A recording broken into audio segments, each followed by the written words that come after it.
This podcast contains adults using adult language. You have been warned.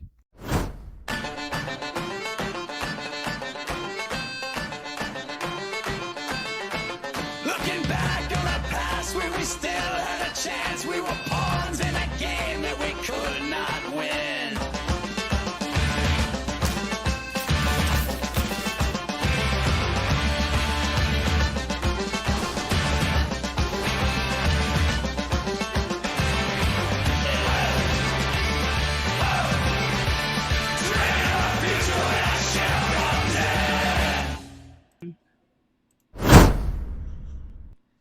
Hello, everybody. Oh, hi. Welcome. Welcome to the corporately mandated Franchise Happiness Day. According to our contract that we signed, possibly ill-advised, to open up a franchise. I recall signing no contract. I think we were shanghaied. Your recollection matters not in this matter. Whether you remember doing it or not, your signature and seal and perhaps some of your DNA has been affixed to Was this contract. somehow acquired by Home Office. And according to We've that seen contract, Hugon's signature. That's scary. according to this contract, we Straight lines. know. Well, if you bothered to read it, and we all know we all read our contracts very thoroughly all the way through. Too many words. All the lots of words, and some of those words say that we must have a corporate has mandated that there must be a franchise happiness day where we are compelled to say how happy we are to be an Acquisitions Incorporated franchise, and that happens to fall for Team Xenagog, otherwise known as Team X, if you're into the whole brevity thing. Today, what does that mean for you? That means that we're going to be giving stuff away. I'm sure it's our stuff that we have to give away. We're not allowed to give away franchise stuff. It's franchise property. We have to give away our stuff. You get sued. So one of these like grippy wrist squeezy balls, I guess. Yeah. Stress ball. That- Stress ball. It's That the for my Viking goat keeps purple under tunnel. his beard. This is where he stores it, right there. We've got some. Can't even see. You can't even tell. Can't even tell. when he starts That's going like very this, you know he's nice. stressed. When he starts going, Oh, Blues, those dice are Those great. look Yeah, amazing. Those are some of the dice we're going to be giving away. We've got some books that we're going to be giving away, both in physical, more Ooh, dice, wow, those are great. beauty dice. We've got some books that we're going to be giving away, Math both rocks. physical and both physical and virtual. And who knows? Maybe we'll find some. Oh, I can give this away. This is the stuff that I got out of the Velcro in my shorts from after it went through the wash. We can give this away. Don't do that. No. Yeah. No. Yeah. No. Since everybody's giving stuff away, I gave away my facial hair to the local garbage can. Lots of locks of life. I'm Lots giving of away. It was too short for that. Yeah. They won't take it. They won't take it unless it's a certain length and color. But anyway, so we're gonna be playing some Dungeons and Dragons and giving stuff away when our team rolls 20s, or when I roll 20s, if that ever happens. There will be things that we'll be giving away, and you guys just got to get active in the chat when that happens. Clues, you cannot win the things that we are giving away Sam. today. You made the things that we're giving away. They're already yours. conceivably The point you- is that you're we'd save- giving them away. We'd save on shipping if like she won everything. This is true. Oh, and I have a Shadow Council dice bag as well. It's just not up here. Ooh. Oh, we okay. have things, I but don't know where it is. let us move forward because there's a lot we need to get to today. There's a lot to unpack with our adventure and our heroes. So we should just get right on with the ritual here. We will start as we always do with no, over here. There. Yes, that direction. Wait, is that me? That Upper yes, it left-hand is you. Cartesian coordinate Okay. 4. Yes, Cartesian 4. I'm Clues. I'm playing Dread My Gemweaver Taker Gnome Extraordinaire. And currently lanternless. I think we lost her connection. And that is amazing. That is the That's an perfect amazing- place to stop, to have her screen frozen. That's Oh, amazing man. in so many ways. Oh, wow. That is amazing in all of the best ways. Let us continue on with the introductions. Roz is also gone? No, that's just him. No, He's holding very still. That's him sitting very, very still. I'm fine. That's professional. That's professional stillness. It was acting. Act. God, wow. All right, but moving along.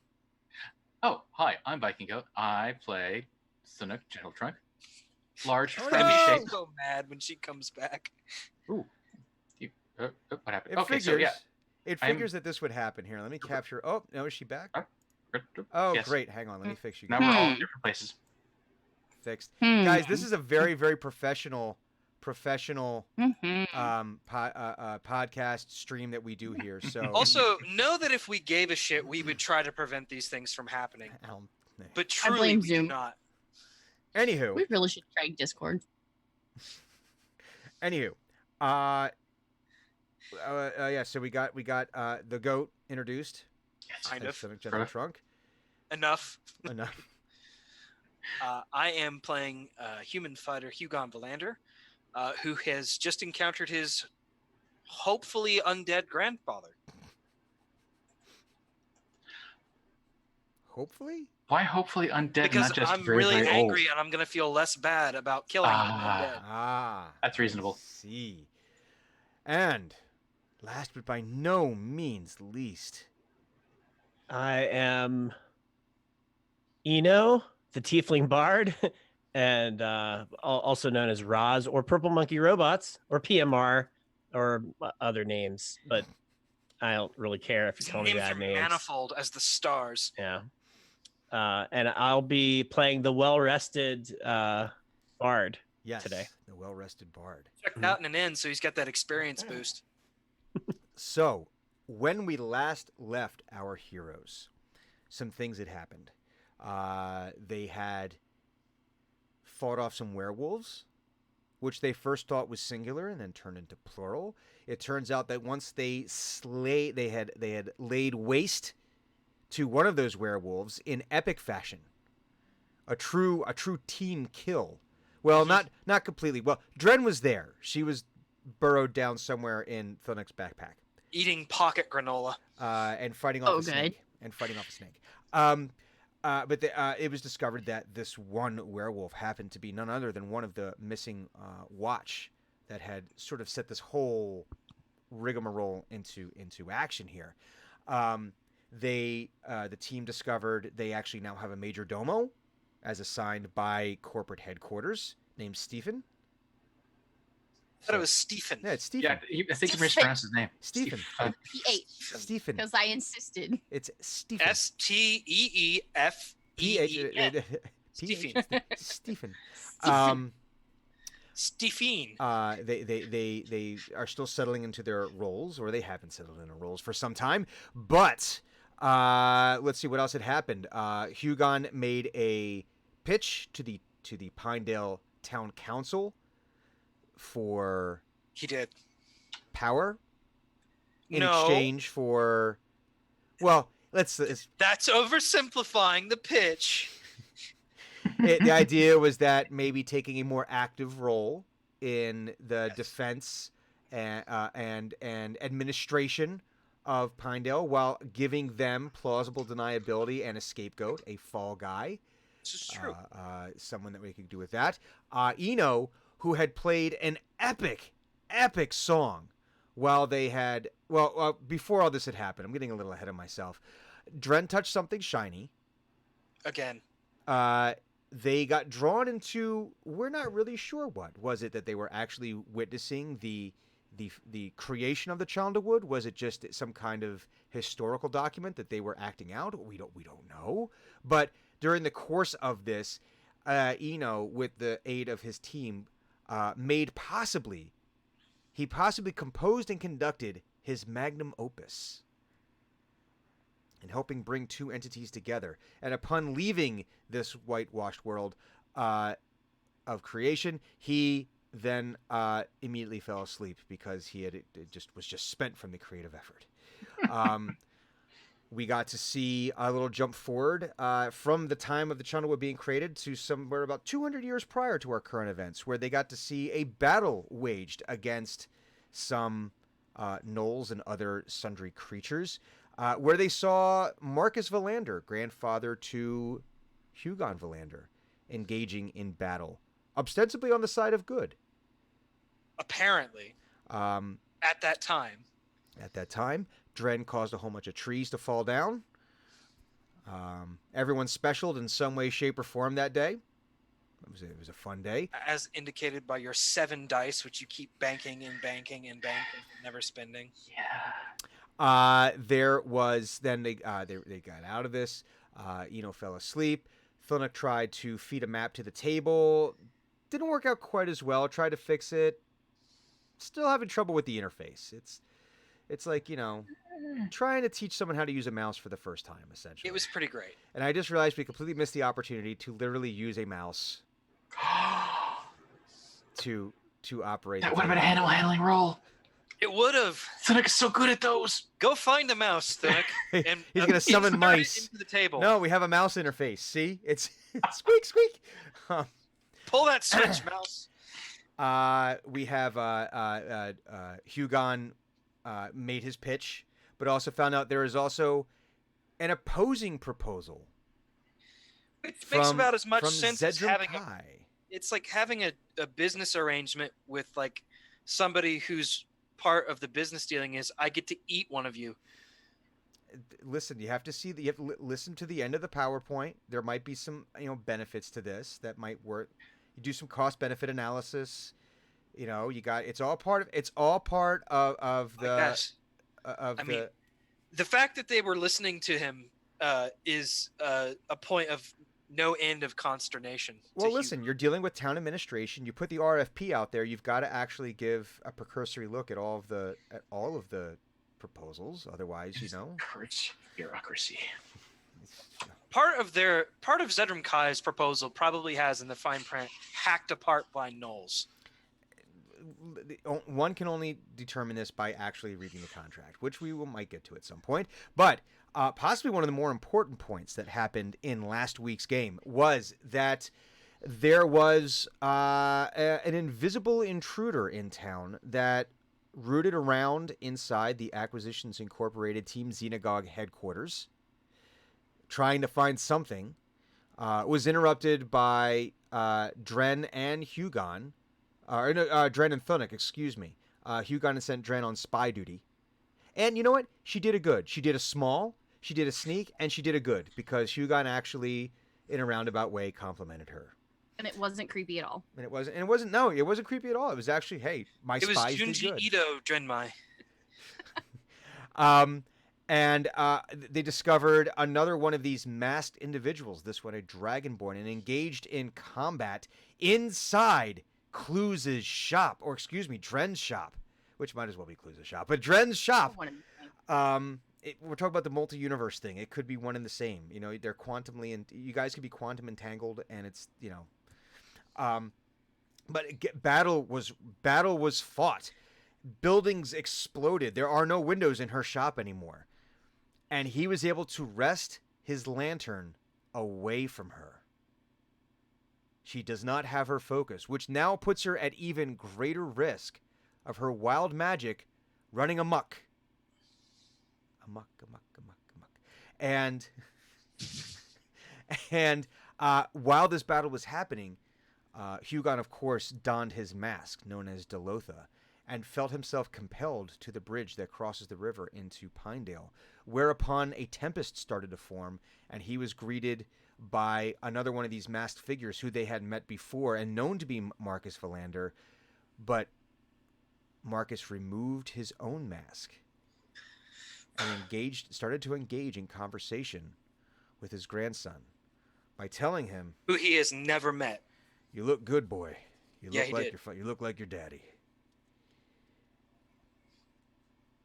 No, it's not like that, Roz. Like, "Ooh, you look good, boy." Not like that. That's not. Listen. You were giggling, and I Oh. know that's exactly where you went. You You didn't even hear anything. You're a fiend. You're a liar. But anyway, that is where we lay our scene. Hugon had called in reinforcements from his team. Thunuk had awoken from being exhausted from trying to figure out this table. Had engaged in the battle, thinking he was battling ghosts, but was not battling ghosts, in fact.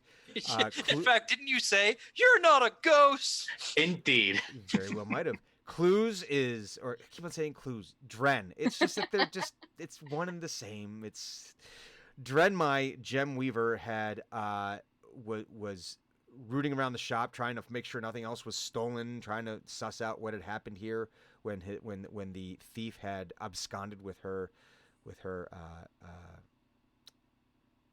lantern, and the call came out from Hugon Valander to meet him at the bridge because things. Eno, I got it. Okay, Eno, you. Who's Roz? Who's Roz?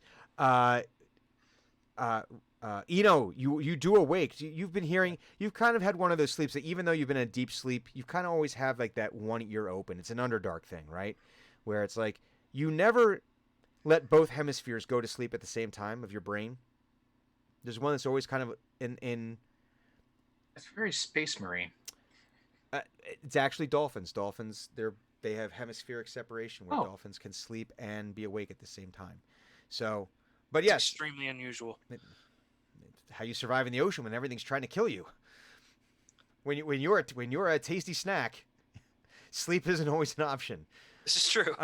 But so you always have like one ear open, and you've been hearing some of the communications going over your Rocky Talkie, but the last one that comes from Hugon had a sense of urgency to it that does awaken you. What was do I remember what was said? Essentially, he Or did I said, hear- "I'm being controlled. Come to the bridge." Okay. So, kind of, he's been half awake for about 10, 15 minutes.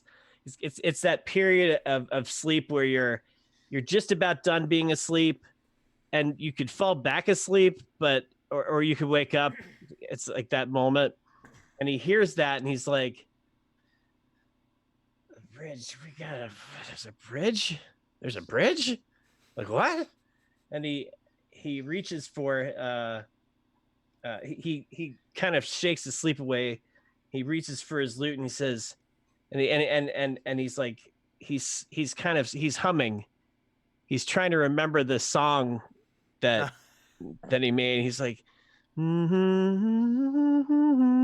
the He reached acoustics for- just aren't quite right. They're Yes. just not. And then he's like, "Wait, we have a bridge?" And he pushes the button, but he pushes the wrong button, and his armor comes on.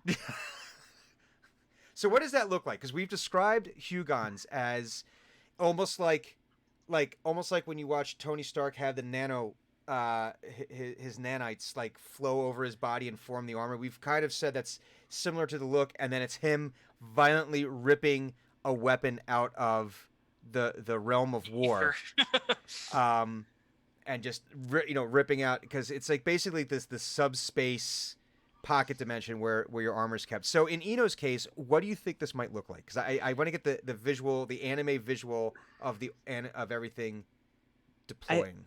I think there's like a hum. There's like a vibration. It's sort of like there's a metaphysical, musical like place where inspiration comes from, and all that, and I think that's kind of where his armor goes. It shimmers back into view. It basically it fades back. It vibratos into place. Yeah, it's like Oh, I love it. and so the weapons are just on his belt and everything. So he's like trying to get out of bed after he's like, and he's like, "God dang it!" It's like a turtle on his back. Like, Yeah, shit. he's like, and so he takes his sword, his rapier out, and he takes his dagger off, and he throws him on the floor, and then he's like, "Oh wait, that was the one that was expensive." Shit. And so he gets out of bed, and then he pushes the other buttons. There was 3 buttons, right? What was the other one was the heal. No, he doesn't hit that one. He hits the talk button, Mm-hmm. and he goes, "We have a bridge." And this goes out to the group. And then he grabs Does his Hugon have control weaponry. of himself at the moment? we'll say that this happened right before the conversation with Marcus occurred. So the compulsion was The to have compulsion was to walk to the bridge. Yeah. It wasn't to stop. be silent. It wasn't. Or Yeah. anything like that. There was no like stop talking while you walk to the bridge. Mhm. So you would be able to tell that Hugon is under a great deal of like strain trying to resist this. But he sends back the bridge outside of Pinedale. Oh. It's not hard to see from the town square. So to give a description of the bridge, so there's like really only two ways into Pinedale. There's a river that runs in front of it, and so the way the Chunderwood works is the Chunderwood is always shifting its paths, and it's based on some kind of arcane algorithm based on the time of year, the season, the weather, the position of the stars, all the different, what side of the tree the moss is growing on. It's this really arcane algorithm that the Chunderwood has almost as a defense mechanism to keep anyone from just being able to wander through and get to where they need to go. Thunuk was able to suss out there's actually a map that was made by the Watch that was used on once you understand what factors are in play, you can plug the variables in and you're able to figure out how the map works and you're able to navigate through. So it's possible that you could come to Pinedale of one of two different paths. And one brings you along the closer side of the river, you cross at a different point and you walk along the mountains. The other one, it takes you to a bridge that crosses directly in front of Pinedale. Now this bridge is built out of very sturdy lumber. It is high enough where small merchant boats would be able to go through. Nothing like big, nothing like 2-3 masts, but enough where they could transport. You could transport goods upriver to get it out of the Chunderwood, and it is wide enough for two carts to pass each other with easily with plenty of room. So it would be once you got into the square, you'd be able to see it from the square. It's Okay. yeah. Now it might be one of those situations where it's like, wait, we have a bridge. Yeah, we guess we do have a bridge because you've never been over there. You just sort of catalog it in the back of your head somewhere that it exists. We keep teleporting to places. We don't really ever use the bridge. We don't use our feet like peasants. He may have used the bridge when we went to go kill spiders. Oh. No. You guys actually went along the path you came in on, which you probably walked past the bridge, but you didn't cross the bridge. Yeah. Yeah, if I only saw it once, I probably wouldn't remember even if I saw it. How far away? Spiders were over here, and the bridge is there. Yeah. And how far away am I from this bridge? Like, how long would it take me to get there? Running. If I ran a minute and a half, depending on. Okay, so. Unless you're attacked by something, roll for it. No. Nah. I take off. I start running. I try to remember exactly where the bridge is, and I take off running for it as fast as I can. Okay. So, Dren and Thunuk, did you guys decide that running was going to be a good option for you as well? Yeah, but if I see the general consensus. Do we have quorum? Let's take a vote. Look,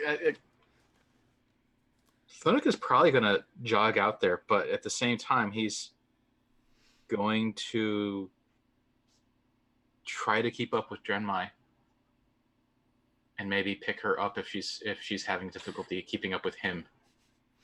I do like the little running thing that you come behind, pick up as I'm still running in the air. And just run onto the back. I can also see her like this is something to be in a hurry about, and basically just like jumping on Thunuk's backpack and like, mush, yeah, pretty much, yeah. Go, large man. Like Ratatouille. Yeah, grabbing the hair and like steering with the hair. No, that's the brake. That's the brake. Or is it more like you have to control each one separately? You've got to you got it left foot, left foot, right. It's like an utter motion happening. Yeah. Like trash robots where you have to move your feet individually. Oh god, that's horrible. So you guys go taking off. You go running like as fast as you can, and it's almost like at a lope. Thunuk just kind of gently passes you, and I'm saying gently because he is our gentle capybara boy, but it's more like he's not even running at full speed, and but he's got these long legs that just, he's just like 3 of your stride is one of his, so he's just His legs are easily as tall as like the average person, versus some of the average people. Some people. So, and as you guys are running out into the square, you notice that it is like a summer storm has almost formed out of nowhere. So it's those heavy black clouds that you almost feel like if you were able to throw something high enough, you could almost get them to skim the bottom of the clouds. Also, And we're in the mountains, aren't we? Pinedale's on top of a mountain. It's at the right at the bottom of a mountain actually. So Okay, like kind of so, in the like- foothill region, yeah. Those clouds are close. Yeah, so there is some elevation, but it's those dark where it's almost like it's visibly darker. Now, where this is like a normal storm under normal circumstances, be okay, it's summer, thunderstorms rolling in, you wouldn't think anything of it. But you do have a feeling in the pit of your stomach. You don't even need to roll for this. That there's something just not normal about this, because usually you can see the storm rolling in, and this one just sort of seems to have formed. And there's thunder and lightning. It doesn't seem to be striking anywhere. It seems more like that heat lightning where you're seeing it up in the clouds, but it doesn't ever seem to be coming down. But you can hear the rolling thunder, and the wind is whipping up. There's no rain. It's Florida. It's either no rain or lots of it. Yeah, you're not wrong. So and the wind is really whipping up as you go out there, and people are starting to like, for any of the outdoor stalls, they're like actually starting to close the hatches on their stalls, the boards in front, because it's a sizable wind, not quite hurricane, maybe not quite gale force, but it's if you've ever lived, especially in the coast, or if you live like in a thunderbelt zone or in a the tornado belt, when a squall moves in, it goes from like nothing to like this almost cold wind blowing very, very quickly and violently. So when can I do something when Thunuk passes? Yes, Okay, can I reach out to him? absolutely. I'm gonna try and jump on Thunuk and cast bull strength on him, so his carrying capacity doubles. Oh, So being that he is a cleric, you're basically going to reach out and touch Faith. Reach out. Okay, Don't sorry, we're stop, gonna get stop. muted. Yeah. So I'm gonna cast bull strength. The target has advantage on strength checks, and his or her carrying capacity doubles. Oh, for and an then you hour. can absolutely. Concentration spell. So again, I always love the mechanics because I think everyone casts spells differently based on their class. Like there was one where I saw today on Twitter where the bard casts casts glowing lights by token up. That was the material component he used for casting his spell, and the lights just come out. Yeah. Now I got my loot, and I say I just, it's like a power chord that I strum. It's like and I flip the loot up, and I jump up on. I say, "Wait for me!" And I jump up on his back, and I cast the spell. It took me a bit to look that up, but you've just given him a carrying capacity of over 1,000 pounds. Yeah. it's awesome. Jeez.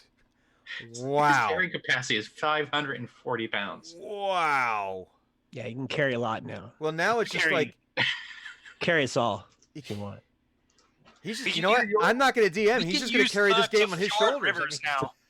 Just climb up on him, and he just trundles across the river now. So now it now feels like that you like Dren feels like nothing on you now. Like she was never a burden physically. But That's an important distinction. Yeah. emotionally is a whole other thing. Spiritually and Oh. mentally, she is a burden and a half. Yes. all facts. She's a metric ton of burden. But If I understand this correctly, he can now It's a also lot. lift a ton, a literal ton. Yeah. And Oh, advantage on strength checks too. Don't forget. wow. Oh, shit. All right, I'm not. There's hold- so basically you've created Super Thunic. Basically, you have the Juggernaut. Thunic smash. It's he's hulked up now. Except I think that when he hulks up, he doesn't get angry. He just gets nicer. Oh, this might cause difficulties to our fight. He gets more polite, and instead of trying to hit you, he tries to pet you. Except it's like Lenny of Mice and Men. He just pets your head right off. I'm gonna pets you peck. too hard. Oh shoot! Screw it Hug- back on. Call No, him that's and squeeze him and call him George. so. Well, we're gonna get back to the action. So this all happens as you're like leaving your area around the Silvered Harrier and Dren's shop. Dren is still lit. You know about Pretty much. Yeah. the sanctity of her shop was violated, and her lantern. Let's not forget the fact that now that's an issue. Yeah. Hugon, Yes. you stand at the bridge.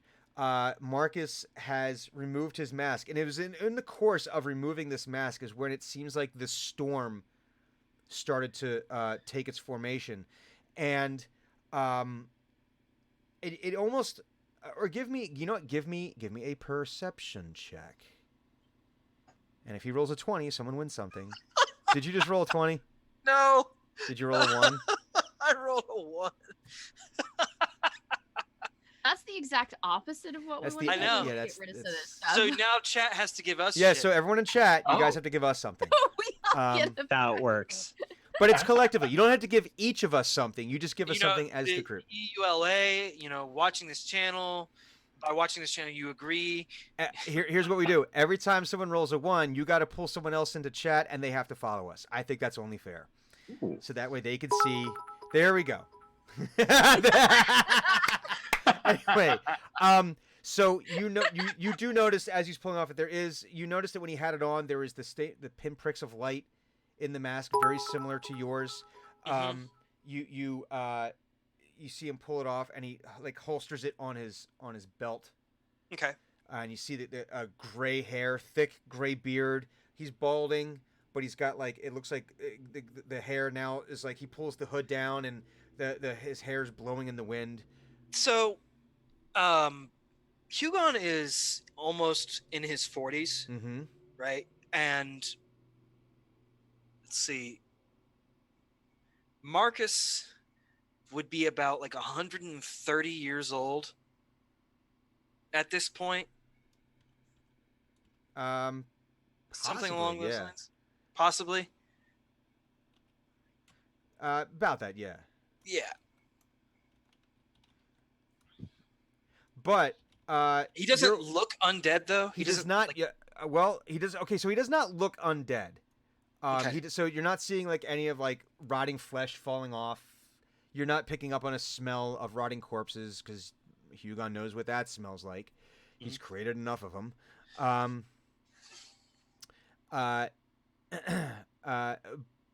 But he also doesn't look like he looks old. He looks like an old man, but he doesn't Right. look like someone that you would, if they've lived to be nearly, 100 and some odd freaking years old. Right. Old but not decrepit. Yes. And Yeah, he's in sturdy. a- You look at him and his plate armor that's underneath these black Yeah. robes. He looks filled out, and so when he reaches up with this almost clawed gauntlet to remove this mask, he looks as he's moving, it's not like there's a skinny guy underneath Right. bulky armor. This is a guy that's, So from a player standpoint, it sounds like we're approaching some lichdom kind of stuff right now. But I don't know. There's a lot of concern happening right now. Hugon does not like this. and he says to you, "We don't have much time, boy." You're a long way from Undermountain. I am. What are you doing here?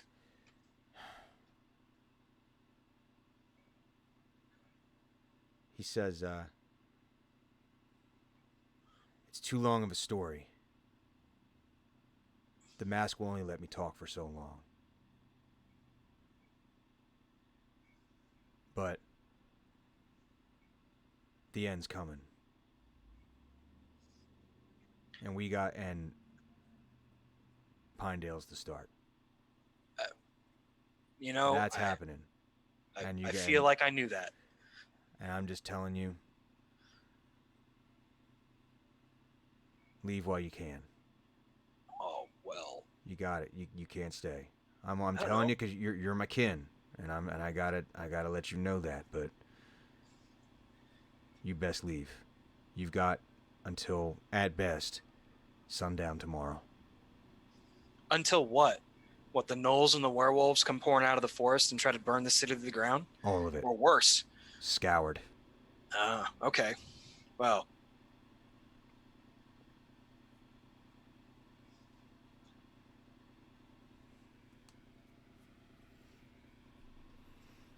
I don't suppose the mask told you who it was?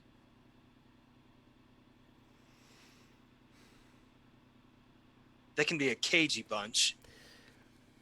I knew who the mask was when I put it on. What they don't tell you is that it has a way of sticking around. Yeah, no shit. I see you got that in you too. You got some darkness in you, boy. At the risk of repeating myself, yeah, no shit. Well, regardless, if I was you, I would throw that mask away and run in the opposite direction as fast as you can. Mm-hmm. Yep, tried that. Buried it, burnt it, tried to hack it apart. Once you're chosen, they don't let go. And I Nope. think that you know that. They do not. You're gonna have to work hard if you don't want to go down a dark path. I don't think Hugon has a response to that. Says, but that only happens if you leave. Because if you stay, when this all starts, when I start removing Pinedale from the map, whoever's in it, can or not, there's gonna be nothing left, boy.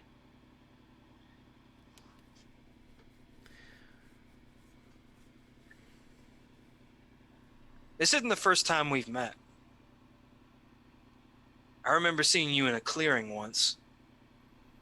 I don't know if you remember me. You're hard to forget, though. I remember. So what happened? You changed sides? You fight for the highest bidder these days? I mean, I knew you were a mercenary, Timora and all that, but this seems a little low even for you. I came to a realization. Enlighten me. This world is nothing but sorrow. Oh, Jesus. This world did nothing Sorry. but break you. World is a vampire. And this world is I couldn't help it. this world is a 90s band. No, this world. God It says- damn it. Okay, let's says, try to bring this back. There's not this world is. I've come to the conclusion it's just full of sorrow. There's just everyone would be happier if we just weren't here. The world would be better. Get the hell off this bridge, old man. We're done talking. You've already proven to me that you're not my grandfather. Or whatever it was my grandfather's dead. I don't even know you, and I know you're not kin. Go back to Undermountain. Go back into the woods. Bring your friends. I'll stack them like cordwood. I don't think that's how it's gonna play, boy. I don't seem to give a shit. We're all gonna die one day. It's a nice day. All right then.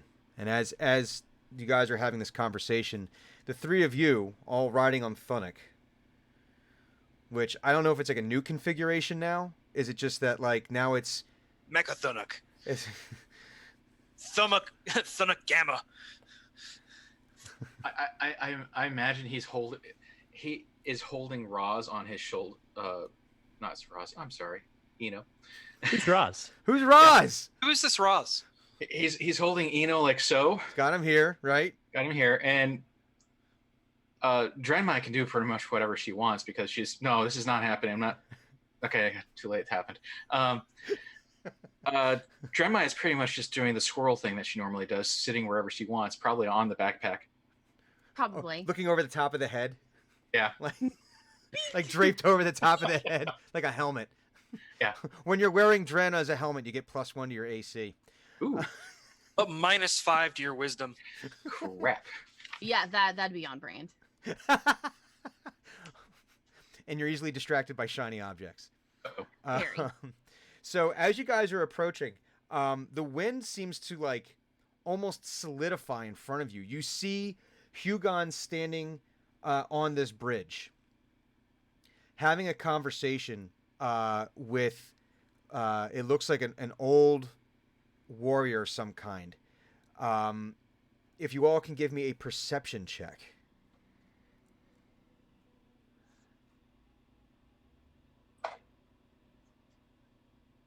Trying to find my character sheet. 15. Perception. Oh, 8. 8, At 4. 4. All right. So, Dren, you're really preoccupied with your lantern. I don't have my lantern. That's the whole point. Mm. You're, No, Ah, I baby. really like the Nook's hair. and well, you're conflicted, right? Because it's kind of like you're thinking about your lantern, how you need to get it back. This is the thing you need, Mhm. but it's also like, oh, but it's like soft, like dog ears right here. Exactly. I find like random bugs and stuff in it. It's like the monkey preening doing, thing. the grooming. grooming. Grooming. Let this berry get in here. Chocolate? What? Is this a raisin? Oh. Thunuk, you're actually distracted more by the fact that you've never been this strong before, and you probably haven't made the connection that it was between Roz's spell and you, and that connection. But it's like you feel like the most fit. Like right now, it's gains a clock for Thunuk. He's contemplating whether or not he has hit second puberty, and if there's such a thing as second puberty. second puberty for Fearbolgs. Is he going through another growth He's spurt? fairly young, isn't he, for a Fearbold? I wrote him as 41 in standard years, but I always figured Furbolgs, being giant, have to grow their bones at the same rate as everyone else. So he's probably just in his early 20s. Okay. But Roz, as you're like riding on the shoulder here, essentially riding shotgun in the shotgun position, right? You're able to see, you don't recognize the face. You've never seen neither is Roz, but Eno, god damn it. Eno has never seen Marcus Philander before. Okay. But you do notice this mask that he has like holstered on his belt that looks very similar to Hugon's, and very similar to the. Or no, you were asleep during the last battle, so you didn't see the Dragonborn wearing one. How close are we now? So Yeah. you're probably within about 60, 70 feet, but the wind is almost solidifying in front of you to the point where now, Thunuk, you really are having to like lean and work your way into this wind to try to make headway. I cast Dimension Door. Oh.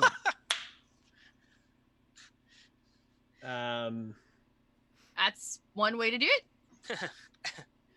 Oh, there's a and, wall. Fuck you. I go around it. I can take one person with me. You could take only one person, so you gotta make some Yeah. decisions. Oh, wait a minute. Here's the other thing. Is it how big is the door? Well, okay, so I can go. The range is 500 feet. Mm-hmm. You teleport yourself from the current location to any other spot within range. You arrive at exactly the spot that's desired. can be a place you can see when you can visualize or when you can describe Mm-hmm. by staying in distance direction, such as 200 feet downward, whatever. I can bring along objects as long as their weight doesn't exceed what I can carry. Mm-hmm. I can also bring one willing creature of my size or smaller. So, Dren.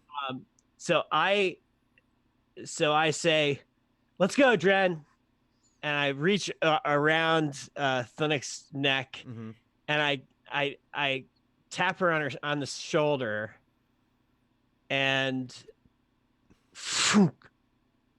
this like black shape, sort of as Thunic is walking forward, this black shape appears in front of me and Dren, and we go through it, and Thunic is just like still going like that, but then we're not there on his shoulders anymore, and we're standing right behind Hugon. And then I was like, is there some kind of problem here? That's what I say. And he Hugon's immediate response is, "He's supposed to be a cleric. Watch out." and these like ancient blue eyes just like take you in, and he like starts to turn, and the hand starts going down to his mask, and he says, "I've given you your warning, boy. Like me or not, doesn't matter. What's happening is happening. Your best bet, get as many people out as you can, because this is happening." And as he See says, you tomorrow. and as he says that, this clawed gauntlet reaches down, grabs the mask, and affixes it to his face. And as that happens, it's almost like the storm starts to get sucked back into him. And I need everyone to make a strength check. I have advantage. That's right.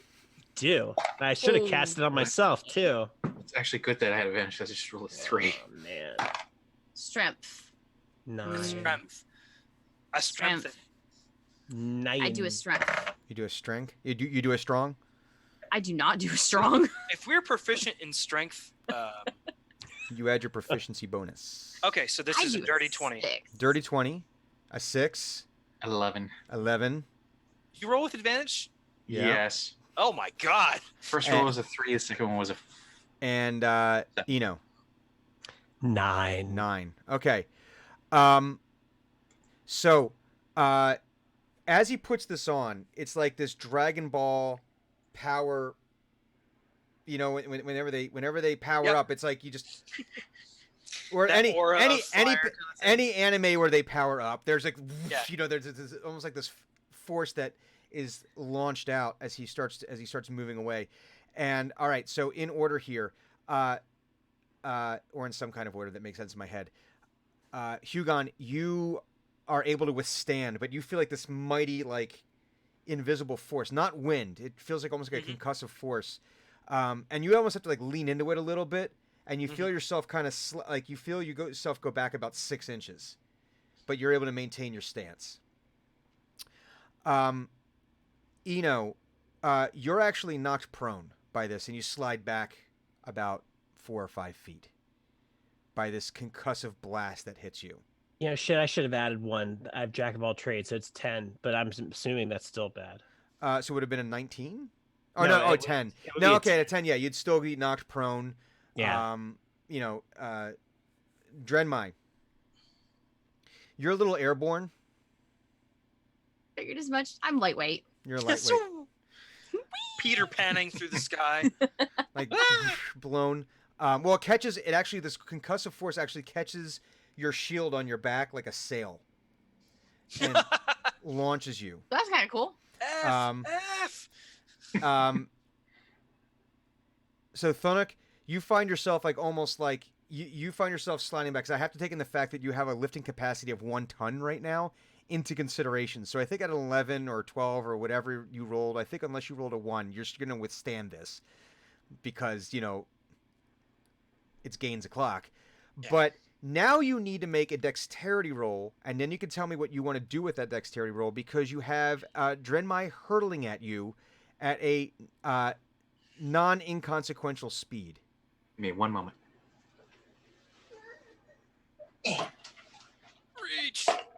Reach with your Nordic arms. And I've been using an old tray to roll my dice in, and it's been garbage. So here's a Dice cup? This is not a dice cup. Yahtzee. But, Cartoon Network, when I was in college, was giving out little cups with their cartoons on it. And this is Harvey Birdman, Attorney at Law. Oh, cool. Amazing. So it is now a dice cup.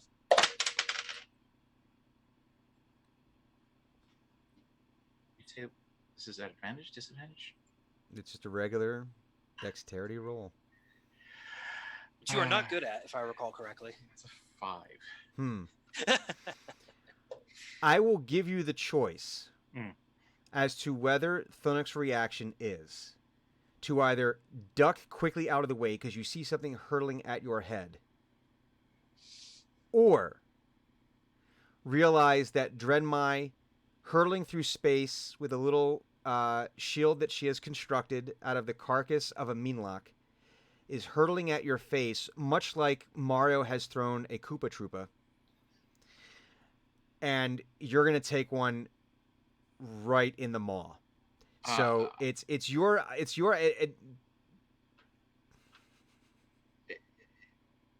Thunuk would honestly he would take it to the schnoz because he's like Take it on the chin. he'd take it, yeah. He's like I want not people to be hurt. You take 3 points of bludgeoning damage. Right in the pie hole, right here, right in this whole general region. She's probably about the size of his face, so it's like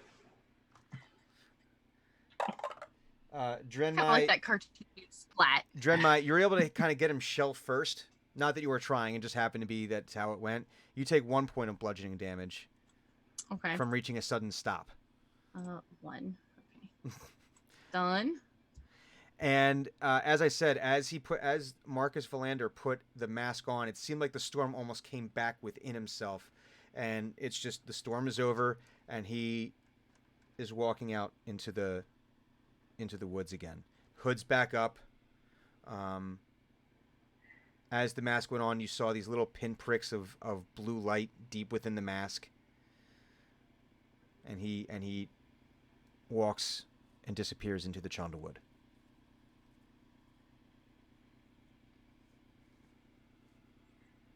is the wall of wind still there? No, it subsided when the storm went back into him. Okay.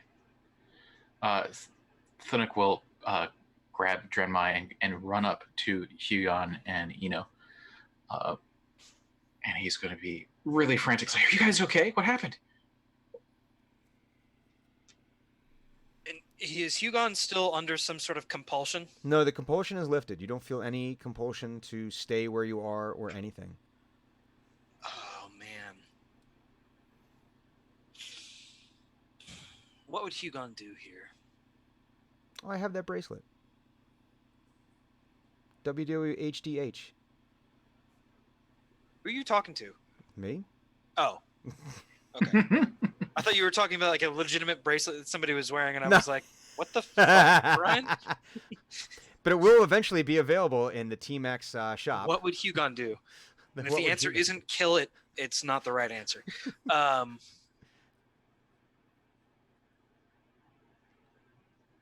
think a very strong part of Hugon wants to chase this person down and cut them into tiny pieces. But I think the stronger person turns on his heel and immediately heads back up to the keep. Hmm. As quickly as, well, he probably runs. Which Or is it that he goes to the bottom of the bridge so no one on the other side of the bridge can see him and then he runs? Because No. This is not the time for bravado. This is the time for action. And as he's going, he says, all of you need to come with me and you need to get ready for a fight. Okay. And I get up. I'm still flying. Okay. But the guy went that way. We're not supposed to fight him?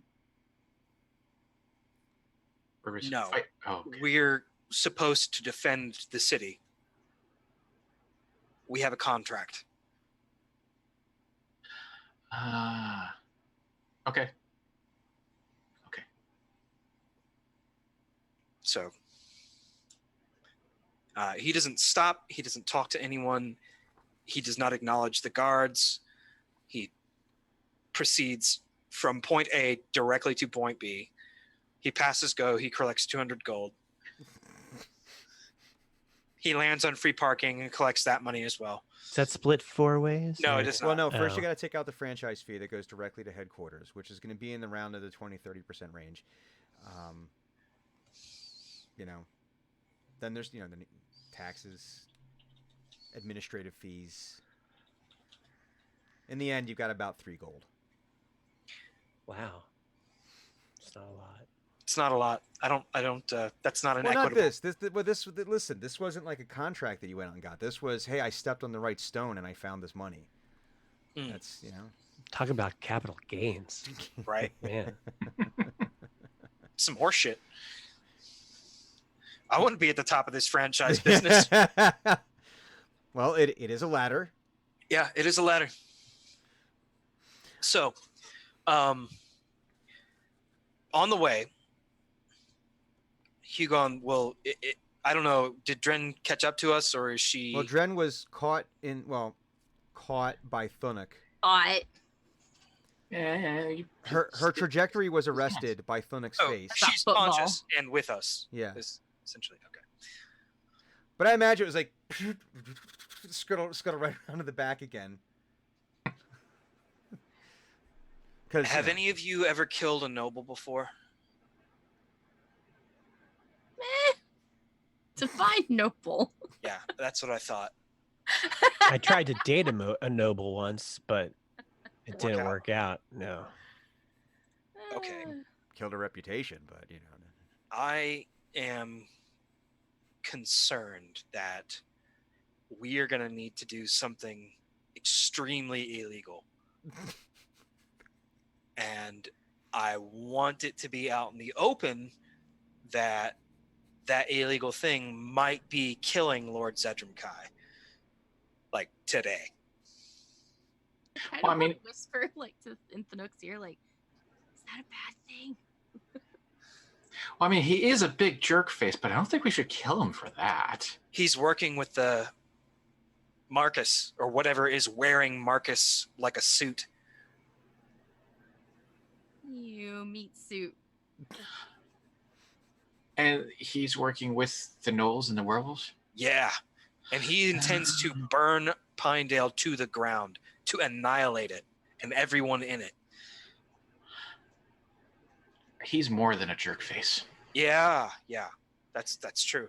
Mm, And how do we know this? Well, because I said so. there's a couple of ways that we know this. Firstly, Drenmai has been spying on Zedram Kai. Zedram Kai just had a meeting with a person, or whatever the hell that thing was, that broke into our office and then Dren's workshop. We fought it, it stole her lantern, and then it ran away. It is working with Marcus. Or the whatever that thing is. It's your grandfather? By rights, my grandfather should be dust and bones in a grave. He'd be over a century years old at this point. We don't live for very long, Thunuk. I can see the question on your face.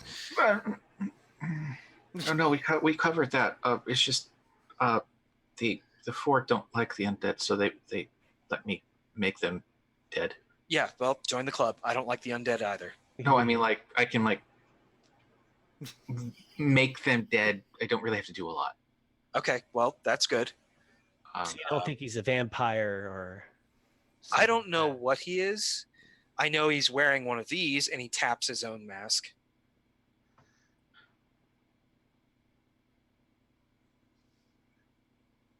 is your mask mean jerk face also? Yes. Do you want to burn the city down? No.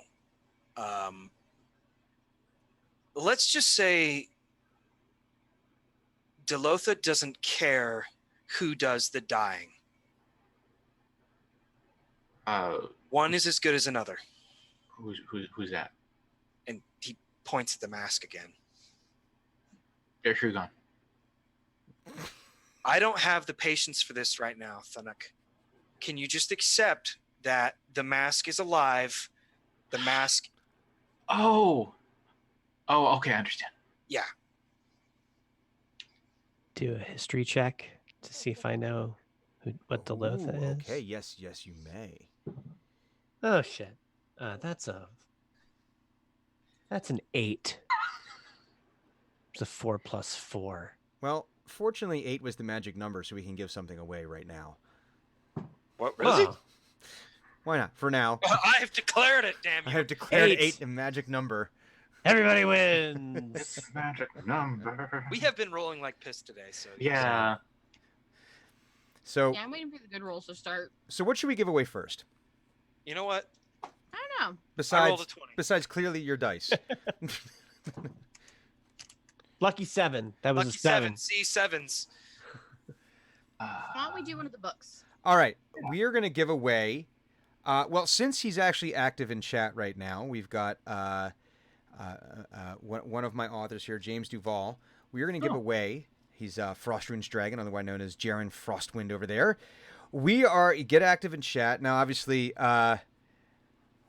James, you won't be able to participate because you already have it. But we're going to give away a virtual. It's in here. We're going to give away a copy. We're going to give away a ebook copy of his latest book, The War of Embers, which is the first in a series.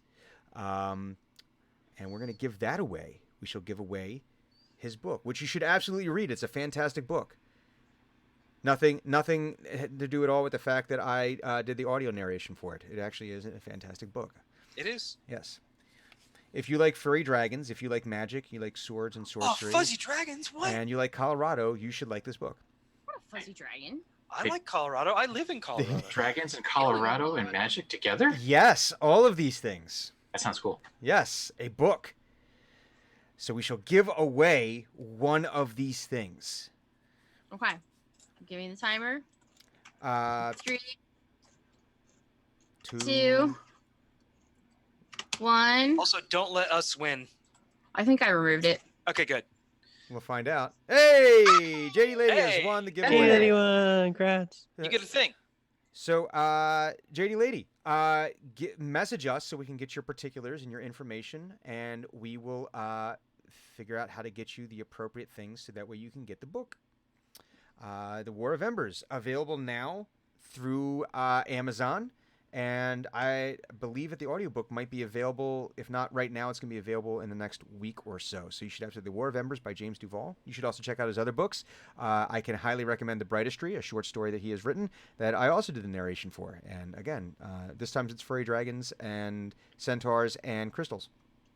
And thank the author. And yeah, and absolutely. Thank you very much, Jaren Frostwind, also known as You're awesome. James Duval. He is awesome.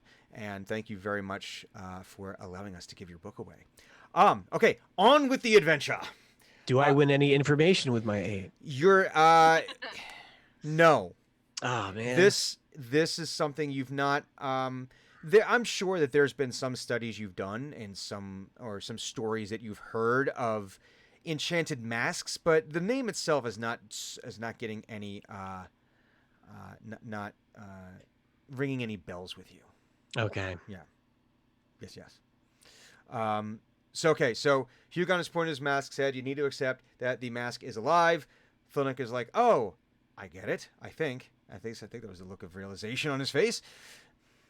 It was a look of realization, and he was trying to determine whether or not he should greet the mask properly. But he was also aware that Hugon's a little bit short-tempered right now. I think that that's an accurate way to describe it.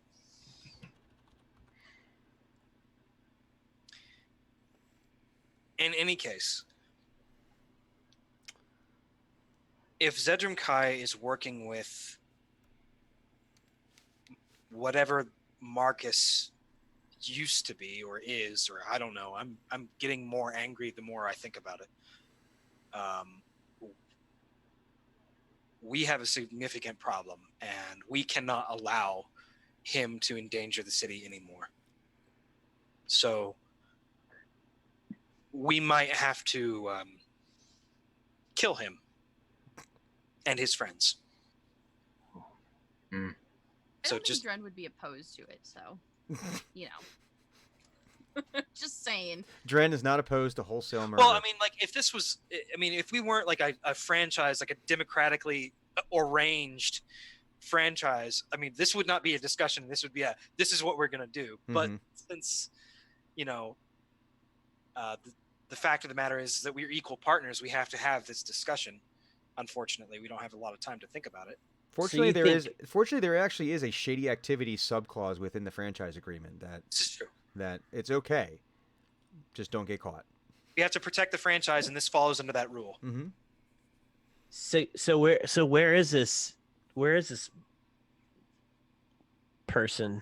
In the keep, Is having oh a is meeting, oh hopefully still there. so he's not like in prison right now or anything. No, he's wandering around causing problems and has been for almost a year. He had a couple of blackguards with him the last time we ran into each other. And I don't know if you know what that is, but they're very not good. No, they're not Okay. nice at all. So Yeah. I've probably seen this. Has probably seen this person before. I think I don't remember now if I've seen them. I don't believe that. I don't know if I've seen him. Well, let us do another history check because Okay. I think that yeah. Let's do a history check here. All right. We're gonna do some writing on the fly here. Well, that was better. That's a 16. 16. Plus 4, so that's a dirty 20. Dirty 20. Yeah. So with that dirty 20, you have heard the name Zedram Kai before. So Eno is well traveled. He has been up and down the Sword Coast. Some places he may want to go to again, other places he may not be allowed to go to again. There's things that have happened. He also has had he's had brushes with the aristocracy. He's rubbed elbows with the aristocracy. So he's the name Zedram Kai rings familiar. You know that he was one of the Southern Lords, not part of the Lords Alliance, which pretty much stretches from Baldur's Gate up to Neverwinter. He's not part of that. You know that he's had business dealings in Baldur's Gate, in Waterdeep, in Neverwinter. Compared to the nobility of that you would see in Waterdeep, for example, he'd be like on the lower end of the of like kind of like landed gentry type situation where it's like new money. Or it might have been that he had a powerful house at one point, you don't know, and the house just fell into disuse, so to speak.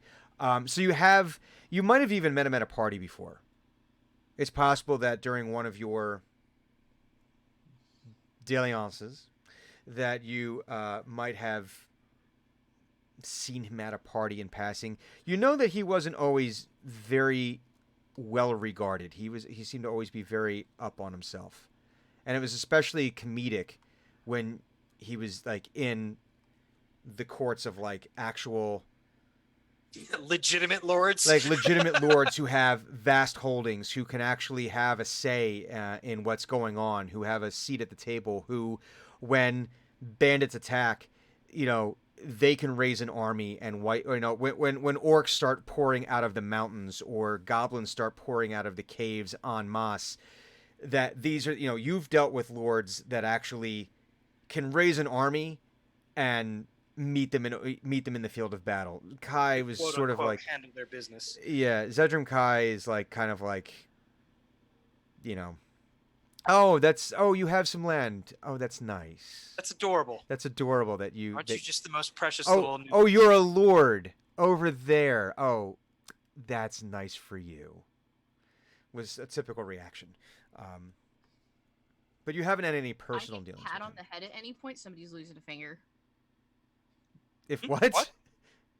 Because you're doing the patronizing thing. I'm like, some person pats me on the head, they're losing a finger. And Fair you'd have to warning. jump up to reach it, I'm sure. I don't care. I will crawl up somebody's leg.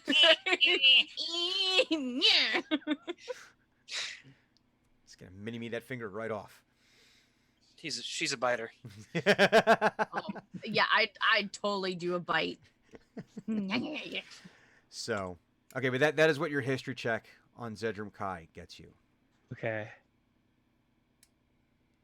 So, do you have a plan, or does everybody else agree that this is That's what why we we're want to having- do? Oh, I mean, I vote yes. Mm.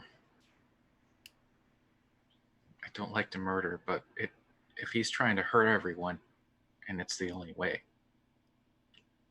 then it's the only way. And I could be wrong, so we need to be like okay with the consequences here. And those consequences are significant. Well, what do you mean by could be wrong? Like, what's our percentage that we're doing the right thing? What's our right to wrong ratio on this? I mean- yeah, what's our ratio here? The only thing that I'm not sure about is that the person who stole your lantern was working with Marcus. And therefore, the person working with Marcus is also Zedram Kai. That's the only connection that I'm not making right now. I think probably with like the mention of my lantern, I'd be just full bore into it. We're gonna kill him. It's like Kill Bill. We Kill Bill sirens intensify. so here's the mention of the lantern and that it's missing, and he says, "Wait a second. Does this guy have kind of a gravelly voice? Kind of a weird, otherworldly voice?" I never heard him speak, but Dren might have. Hmm. You could describe the Yeah. Dragonborn you fought that snaked the lantern. You could possibly describe it as gravelly and otherworldly. Yeah, like I start trying to describe the person that I met before I got to the monastery the first time. Mm-hmm. I try and describe that person, how they talked and what they said to my companions. Well, give me a performance check because this would be a good way of Okay. All right. potentially giving something away, but also a good way of determining how well, because sometimes it's like, you try to describe something and it's like, I just can't find Yeah. the right words to make you understand the picture in my brain. So I try and do an imitation then of that guy. Oh geez. Okay, so that's going to be an 18 total. Oh, okay. 18. You do a very good impersonation Okay. of this person. Is it dead on? No, it's not Frank Caliendo level impersonation, but it's like, I don't it's know who that is. a comedian who does very good impersonations. Oh, okay. And like, oh, she has a lantern. What's the guy's and I name? want you to get it. Craig Ugh. Gass does another good one. The guy from the cops from back in the day. Oh, Michael Winslow. Yeah. He does all the him. sound effects. Yeah, that's like Yes. Oh, that dude like rolls 20s with his but he's just with sound effects, but with actual like, I'm gonna do a Pacino, but he did so good. he's able to do a fair enough impersonation of that voice and description that you're pretty sure that it matches the description of the Dragonborn that you just fought and snagged the lantern. Okay. If we're concerned with whether or not he really is a bad guy, we could just ask him, and then he has to tell me the truth. Does the Fork give me that ability That's true. to shine the light of Bad guys. summer light onto their Bad soul, guy. so they have to say the truth, tell the truth? Are you Yeah. serious? Yes. Why haven't you been doing that?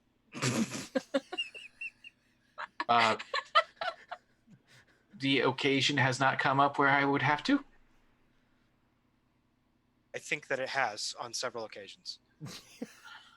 Nah. Not you. Yeah, but not in Fanook's brain. I think you broke the DM. No, not yet. Not okay. Yet. Well, Just a okay. little bit. I'm glad that I now know that, and we should be doing that a lot. I mean, like all the time, like from now on, never Yeah. not be Okay. doing it. but we can go looking for him right now and get him to tell the truth if you want. Well, we need to get Zegdrum Kai first. He's in a Oh, yeah. meeting, you said? He's in a meeting. He should be. If he's not, he's got a mansion here with guards, probably. Hmm. Well, let's go see him. If he's at the meeting, we can go see him and just make him. Yeah, and then Okay. we'll make him tell us the truth. Yeah. It's good to tell the truth. Okay. Well, let's go. So are you all gonna just trundle on over and I- bust this door down, or Yeah. I don't know if we're gonna bust the door down. We I'm can not knock. gonna like they're in a meeting. Like I don't care. Through the door. Yeah, but it's just Just politely, forcibly, like they're trying to close the door or something. Then it's just all, no, you're not, and walk in. all of these things happen. It's like there's a guard there, and right, Hugon comes walking in, and he tries to close the door, and then Thunuk comes in, but like, Thunuk, do a strength save. save. Oh man, because he's got advantage on regular strength checks. Throwing that curveball. Why am I saving? What bad things are happening to me? Just Just don't open the door too hard. Uh-oh. womp womp womp womp womp. can't actually showing up. That's awful. Is that a 20? You can't see that. I'm assuming he's not We showing got us a two one. I Yes, can't. yeah. 2-0. Okay. 2-0. Bump, bump, bump, bump. All right. All right, get active Cancel. in there. Barely freeze you. You do not kill the guard. Whoa. Oh, I'm sorry. Don't At some make point- him a pancake. At some point, you've come to realize, wait a minute, the second puberty is set in. I got to be careful now. And I'm so much stronger. I might break everything. yeah, exactly. So you have like that Superman world made of cardboard moment. If you've ever seen that, Yeah, that's a Oh, yeah. fantastic episode. yeah. Mhm. So you do not kill the guard. But They just between slowly the door open and the the door, wall. and he's like, you push him open, you push it open, right? But it's like he's like trying to hold it shut, and it's just he's like just sliding on the stones as the door opens, and now you just hold the door open. He's like pinned up there, uncomfortable. He's not dead. Are we giving? Oh, we're giving away some dice here. Yeah, because of the natural 20. All right, we should give away. Yeah, I think we'll do the Shadow Council. Excellent. Shadow D6s. Council D6. Ooh, Awesome. Ooh. Jedi. And then the Jedi. rest of you are able to walk in behind Thunuk holding the door. It's very much similar to like when Andre the Giant opens the door in Princess Bride. He just basically hits the door and then, lets an eagle. Oh, wait. Wrote a man on I think I black. jogged his memory too hard. Fezzik, rip his arms off. Oh, you mean this gate key? Oh, you mean this gatekeep? Ooh, that's almost time to watch that for my annual watch of Princess Bride. Oh, really? I have an annual watch list. Fair enough. Sometimes you need an annual watch. And Princess Bride is worthy of it. But in this case, hey, Lord Omelet, Hey, nice. you win. What? Lord What Omelet kind of of New dice Jersey. does he win? The Shadow Council. Shadow ones. Council Ooh. D6s. Those are righteous, by the They are way. righteous. I Nice. They are really like those. fantastic looking. So you're all able to come in, and so the scene that you find yourself in front of you. So now you have, so they've got this conference table where they usually have their meetings, okay, and the council is sat around this. This is the first time you've seen the council assembled in whole. So allow me, to introduce you to the members of the council. Okay. We have Magsis, who is a half-orc, female half-orc blacksmith, who's also currently the one running the blacksmith guild, the one that's in charge of all of the blacksmiths in Pinedale. You have Araga Gleansleeves, who is a female elf and who is a carpenter. She's not in charge of the Carpenters Guild, but she is a talented carpenter. You have Shirar Short Tankard, who is a male halfling cleric of Timora, who is involved with this. You have Shaward Fletcher, who is a male half-elf botanist, who is in charge of much of the growing up in the mountains, where they grow coffee, they grow hops, various flowers used for flavorings and other sundry items, wheats and barleys and things of that nature. And then, of course, we have the brewmaster of Pinedale, who is in fact charge of the Brewers Guild, Azerbaijan. Azerbaijan Olmeister of Clan Dunderlick of the Merthwatch. So there we go. It's not all one word. It's Azerbaijan, one word. Olmeister is the second word. And that is who the council is. So they're all sitting around, and of course, Azerbaijan is a dwarf. So they're sitting around this table, and you see Zedram Kai. There's handouts that he has for everyone, that, little bound handouts that they're all, making notes in. He has an easel with some paper on there that he's got some notes. He's got some, there's pie charts. You're not sure that the pie charts actually refer to anything specifically, but you have to have a pie chart in your presentation. I mean, it's just part of the rule, right? It's a chart of the types of pie. Yeah, it's the different types of pie that will be available. You can see that he has this little screen, right? About I'm putting it over here, like this big, and it's got something. He's got a little light behind it. It's shining up on the wall. Right as you come in, he clicks it. He taps on it, and it has this ostentatious transition to the next information that is on there. Faerunian PowerPoint presentations. It's clearly was not done by a proper artisan. This was, probably self-made, or he got it for 5 coppers. He went onto the Fiverr message board and did and got it done for super cheap. So he's in the middle of giving his presentation, and basically there's drinks. He's got pretzels, little hard pretzels that he's handed out, little dishes there. They're sitting there munching on the things, listening to the PowerPoint presentation, and all the heads just turn and swivel to you as Team Xenagog interrupts the meeting. Bam! Thonik will have cast Zone of Truth as a ritual on the way there, so that it basically kicks in when we come in. Okay. So you walk in, and so what does the Zone of Truth look like for Thonik when Thonik casts it? Because we know there's always been sort of a naturey lilt towards everything. As he finishes casting it, a sort of rainbowy effect of a poof comes of a wave comes out from him and into how many feet is it again? 30, 60? Is it a cone or a radius? It is a radius. Oh wow. 60-foot range. No, that's okay. Sorry, it's 15-foot radius or diameter.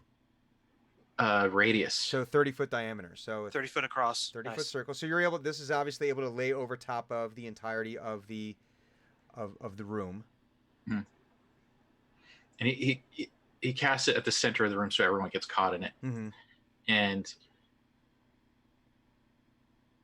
it starts off as like a little ball of light in the middle of the room. Looks like a little sun is sort of like shining almost like through the clouds Mm-hmm. on the table and on the walls, and then it goes crunches down and explodes into a wave of rainbow, Hmm. Ooh, pretty. knocking dust off of stuff, like that sort of thing. And everyone suddenly feels compelled to only speak the truth. Everyone.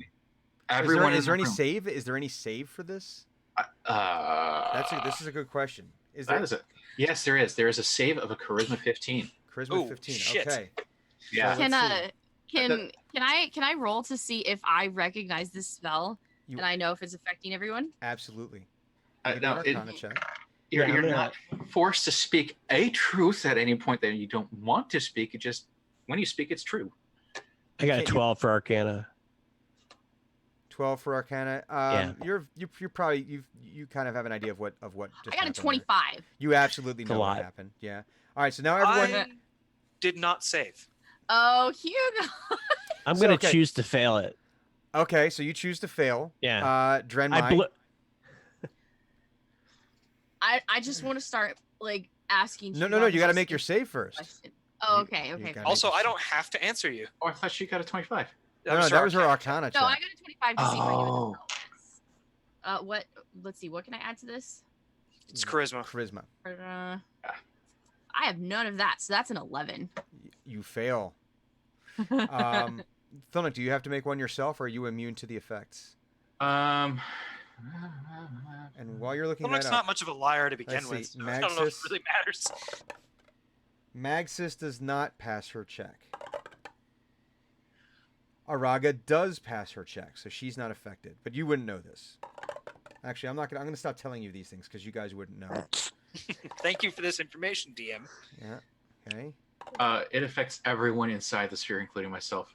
I'll roll just in case, but Flinick pretty much doesn't lie as a policy.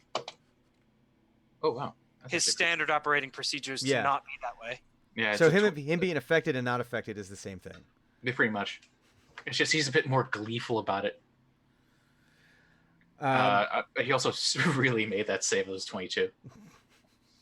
Super saved. And right as that, right as the effect takes, right as the effect takes over the room, Magsis, the half-orc blacksmith, just blurts out, "I ate a sock once." And now all the attention's gone to her. And with that, we're going to take our break. I ate a sock once. Ate a Why did you sock feel once. the need to say that out loud? We're going to take a brief break so that way we can make use of our facilities and drain whatever needs to be drained, fill whatever needs to be filled, all of these things. Don't say it like that. Just listen. I don't like it. Okay. Well, then I'm telling you to stop. Yes. And then when we come back, we will come back and have another giveaway from break. After we get back from break, we will give some things away. And then we will move on with our adventure. So everybody, please stay tuned. Burb. Deuces.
Hey, everybody, we're back. No. With accents. All sorts of No. accents. All of varying degrees and Please varieties. start our and Russian qualities. game. And I now, want to be I Russian. really don't want to do and that. now we play Russian roulette. No. On You don't play D&D. D&D. Rebuke. I rebuke you. on that. From Soviet Russia, dice All three roll of- all you. three of We Not are us. all one big Matroska doll. Or something. Matryoshka? Whatever. I don't Matryoshka. know. I Whatever. can never pronounce that word. Well, for those any of you case, we're playing not home doing it. game, you should get Stop it, active in Brian. chat right now. Now, get active in chat because we're going to give away, I think this time we're going to give away a physical copy of Nightmare Arcanist Crap. by I wasn't Shami prepared. Stovall. We are going to give, Wait, I have a command for this. There. Yeah, chat now to enter the Yay. giveaway. So go ahead and get involved with that. We're going to go ahead and give away Shami's book. It just released at the end of last month. It is already on the several bestseller lists. It is available now. It is available on Amazon, and the audiobook is available through Audible. And once again, I did that book too. But woohoo. So yeah, go ahead and get active in the chat. And while we're waiting to have Nightbot do its thing, quick to bring everyone up to speed. Well, I'll put it this way: it is, being a dungeon master is difficult because you're going to try to conceive of all the different ways that your the characters are going to do things, and the players will inevitably find the one thing that you didn't anticipate. I've anticipated everything you guys were going to do, and it's all right here. I No. think that's a lie. Don't challenge not a me. one sheet? What the heck? But I made my saving throw, so am I telling the truth or am I lying? I But mean, can you outlie an axe blade? yes, I don't think that you can. I can. Mm. What about a +10 to insight? We'll just see what Zedram Kai has to say. Is it that only dungeon masters lie? Is it that only liars dungeon master? I think storytelling is a function of lying. It is. It really is. It's a very good creative lying. It's creative lying that you want people to do. It's white hat lying. You won the giveaway. Jay, all right. So James Nice. Duval, Oh, hey. Read somebody else's of, book. author of The Brightistry and The War of Embers, both now available through Amazon.com, and the audiobook is going to be available later this week through Audible.com and Amazon. I believe iTunes as well. I think that they published all of those. You'll be able to get that. Yeah, we'll send it over to. We'll have Shami send it over to you then. Hey, So, that's kind of cool. An author swap. it is very Yeah. cool. Oh, Author swap. Oh, sorry. It's awesome. Okay, very cool. So, but we had a confrontation between Hugon and either his grandfather or something wearing his grandfather. We don't know. Which gives a whole new meaning next time when you're watching the Oscars and they go, "Who are you wearing?" All I can think of is the Men in Black and that what's his face suit. Oh, And Vincent D'Onofrio when he's wearing, yeah. Edgar Oh, suit. is that better? is that better? No, it's worse actually. Talk about So, a character. Who are you wearing? I can't answer that, Clarice. But it seems like that the team is trying to find a little more evidence, just a little bit more, before they decide to go forth with their plan of assassinating, killing, murdering, removing from this mortal coil one Lord Zedram Kai. And so they burst into his very well thought out, planned, and carefully orchestrated meeting that had handouts. It had easels with pie charts and line graphs. It had ostentatious transitions and some kind of presentation being projected up on the screen. You're pretty sure there might have been some sound effects and random animated things in there. None of the fonts match anything on there. I mean, when you look at the front of this of the handouts, you're pretty sure that the font might be Papyrus. Is he using Comic Sans? Can I There detect is that? Comic Sans. I just rolled a somewhere. 20. Ah! 20 I rolled 20. Comic Sans. Yeah. Comic Sans is everywhere. Wow. You also take 1 point of wisdom. Seriously, I rolled a 20. He rolled a Right there. 20. All right, what are we giving away? I rolled a 20. We can do the dice bag. I don't have it up here, but okay. we'll do the dice bag. So get active in the chat again because we have a Shadow Council dice bag we're going to be giving away now. So, yes, he is in fact using Comic Sans. That son of a bitch. We Kill him! We have to kill him right now on principle. Eno's vote is in death. Death. Never mind. We don't even need anything anymore. I've made my decision. Take my rapier out. Comic Sans, how dare you, sir? I thought you I'm were. trying to think what noble. other like annoying overused fonts. So you got Would Comic it be Sans. better or worse Papyrus. if it was Verdana? Yeah. Eh. You're pretty sure this guy just went to the font store, got all of the most annoying overused fonts and inappropriately used fonts, and used them all in the most inappropriate possible connotations. There's some wingdings in there. That's yeah, awful. Oh yeah, there's that. There's a couple that where something was typed, but that's just boxes because he didn't have the fonts loaded properly, so it just comes up as. It looked good when he did it at home, but now that he's using the different presentation machine, It's a different computer. it's Yeah. completely, yeah. I'm disappointed. JD Lady. Wins cool. again. That sounds Woohoo! like bag. So you got books, you have a Got a books, book. and you have a bag. And you got a bag. That's pretty cool. So, anyways, congratulations, you have won the prize.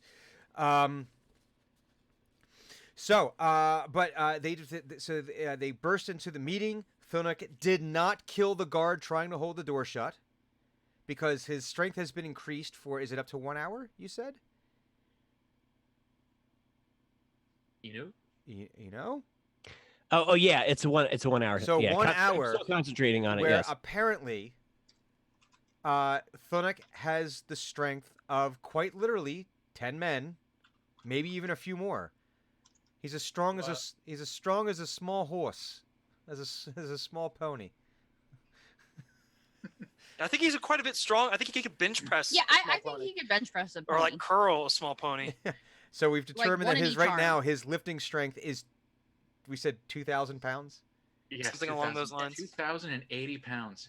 And I can Jesus see Christ. him basically like curling a horse and be like, this is the best thing ever. I can pet it over here, and now I can pet it over here. And then he's like holding the horse like a baby, like doing the belly rub thing, like you do with like the smaller dogs. I will love you and snuggle you and kiss you He- and name you Fluffy. And it turns out the horse actually loves belly scritches. This has never happened before. Like, oh wait, this is actually. It's a very novel thing for the horse to be carried and not carrying Yeah. people. Wait a minute. How come? How did we not get this arrangement? How did we end up with the other arrangement first? But immediately upon coming in the room, Thunuk has cast Zone of Truth, and I am not going to continue revealing who did or did not make or make not their checks. But we do know that Clues might have failed her check, but Drenmai has failed her check. Hugon I would have failed. has failed his check. Did Eno make his check? So I got so caught up in Thunuk casting the spell, and I was actually playing my lute Yeah. while he was casting it. I was kind of like doing like sort of a nature, like a doodle doodle doodle doodle doodle doodle, like while he was so while Danube. adding to the effect, right? And so I got so lost in the spell that I just automatically Oh, that's right. You gave effect to voluntarily it. failed. That's right. And like as soon as it got cast, and then he said he ate a sock.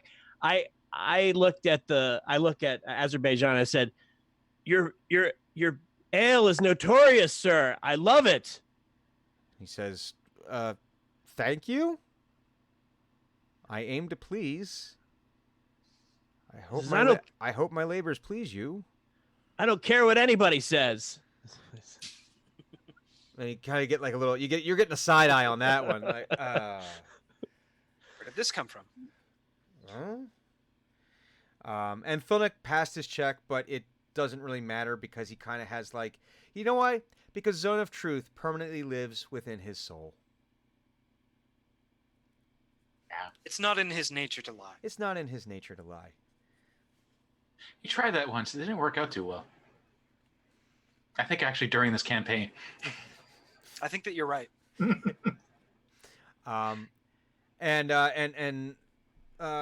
Lord Kai says, "Excuse me, you've interrupted my presentation. May I ask you to please leave?" Go fuck yourself. No. That is not biologically possible. Well, I'm about to make it, so why don't you shut your mouth and let me talk, unless you want to see just how easy it is to make that happen. It actually is And possible. I'm gonna intimidate him. That is a 18. 18. So he's going to contest the intimidation. And I cast. Never mind. I don't cast anything. I was gonna say they did show that in a movie once. It was called Wishmaster 2. You don't want to see it. I seem to recall Wishmaster being like not awesome. So the sequel Yeah. could not have been much better. No, it was a terrible. It's something I should definitely not have watched as a child, but you know, Oh, these movies. These are terrible. yeah, Wishmaster Yes, bad. bad. But they We don't like- literally show that in number 2. Oh yeah, no. I cast cutting words. I say, after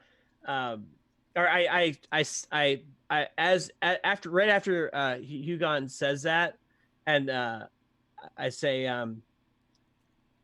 you're not even using a proper font for your, and he has to subtract a D8 Oh, Jesus. from that roll. So with that, oh wow, then he's like in the negatives. So with that, it's kind of like he's trying very hard to maintain a strong face. Did he But- piddle himself? There's a little quiver in the jaw, you know, and he's trying to do that thing where not crying, like, you know, like trying to like, you know. I wanted to be super specific, like you didn't use Calibri or Garamond or like Helvetica or something. Like bad really choice. specific. This Well, you is got- supposed to be sans serif, damn it. So you got Hugon doing the intimidation, right? Then you've got Eno saying the whole font thing, and then you've got like Dren popping up from like behind Thunuk's head and kind of being like the easy E, or not the easy E thing, like the And the it's called a tight face. No. the oh god damn it, what's his name from Public Enemy? Not Easy E. Oh god. Ice Cube? No, from Public Enemy. Oh, Flavor Public- Flav. I'm thinking Flavor NWA. Flav. Sorry. He's No, kind of like, Flavor- yeah, Yeah. like just like hype, like being like hype man, like behind. And you feel he is like sufficiently cowed. With And Hugon just launches right into it. He goes, "Members of the council, hello again for the second time today. We have just returned from a break-in at our home offices at the Silver Terrier, and our franchise, part franchise owner, Drenmai Jim Weaver's shop, which has also suffered a break-in by a Dragonborn that had just previously met with and conspired with Lord Zedram Kai." and you see him open his mouth to say something, and like no words come out. It's like, And like it's more of like a Hugon points to him and goes like this and just kind of like nods like, "You really want to try this?"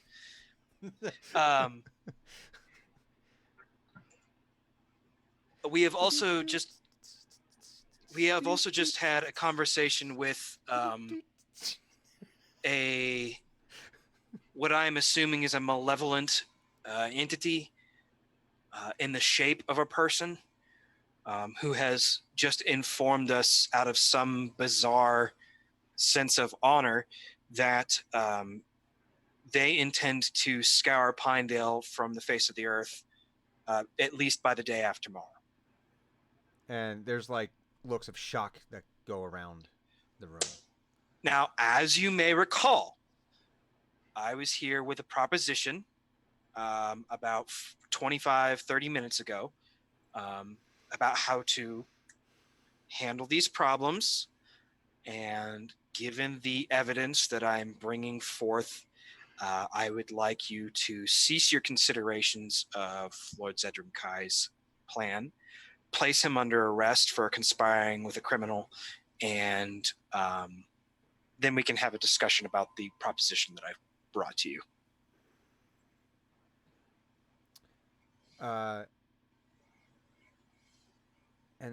Zedram Kai says, "Are you going to take his word? Are you going to take him at his word without any physical proof?" Thunuk, am I capable of lying right now? You should not be able to lie. I shouldn't be able Wait. to lie. Oh, That's a you should double not be negative. able to- I'm sorry. He should not be able to lie. I have invoked the name of the four, and they will not allow people to lie here. And if they do manage to lie in here, that will be very bad for them. The next time anyone opens their mouth to speak, Thunuk, I need you to pay close attention to see if they're lying. You Okay, can also do that with me, with Drenmai, and with Eno. I will do that. Good. Was I lying? Out of character, should I have to roll for this? Because in character and out of character, we both know that he's not lying. No, I think he would know. Okay. I think there has to be a bit of. I think instead it would be a persuasion check, because you have got to somehow persuade them that the voodoo is real. Oh, that's very true. But they did see the spell, right? Yes. But it doesn't mean they know exactly what it was. This is true. They would not know exactly what It it could have just been a puff of a light. Mhm. Yeah. But they also did see their coworker effectively say, I ate a sock. sock. I ate a sock One once. time I ate a sock. and as point to prove that, he'll point that out, and he'll say, I don't know why you'd say you ate a sock if you weren't forced to tell the truth, but I also don't know why you felt the need to tell us that. That was odd. And she says, So- "I Zone don't of either." uncomfortable confession. She's like sitting there like head in the hands, like I don't either. Has it been weighing on you? It's okay. It's just a has- sock. I mean, This did is you a little bit beside the point, ladies and gentlemen of the council. I was. Really We are hungry. here debating a significant threat to the city of Pinedale. Beyond economic, beyond fiscal. We are talking about the destruction and murder of everyone in town. As such, Thunuk, could you please answer my original question? You are telling the truth, and they are all going to be watched by me.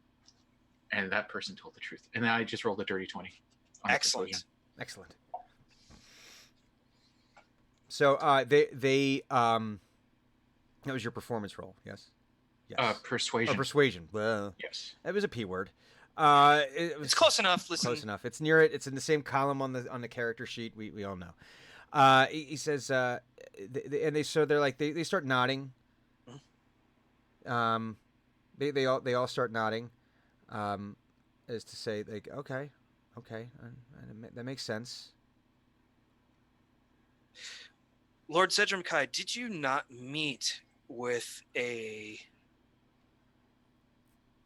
shadowy, ethereal figure in an alleyway not 10 minutes before your arrival to the council chambers?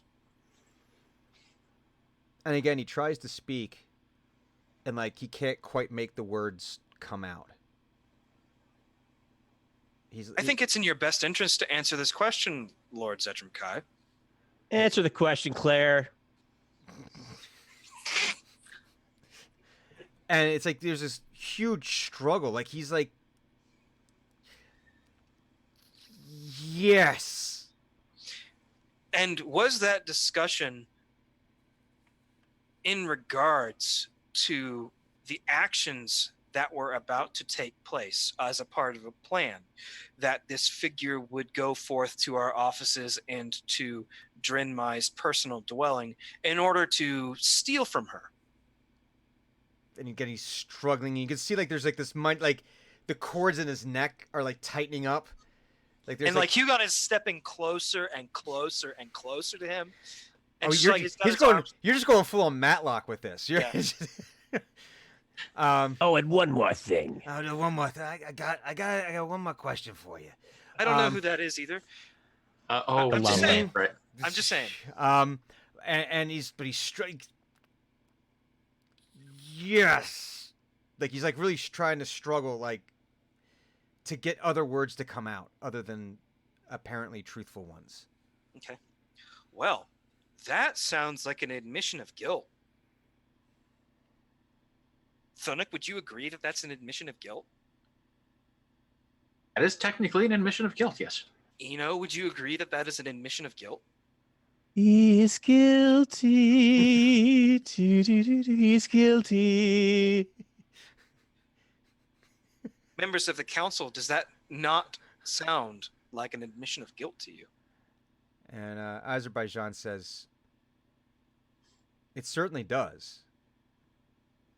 Which immediately would put the negotiations would bring the negotiations to a halt. We could not possibly continue. Of course, with it would be unconscionable abuse of your power to continue negotiations with a suspected criminal. But I have to ask, what are your motivations with your proposal?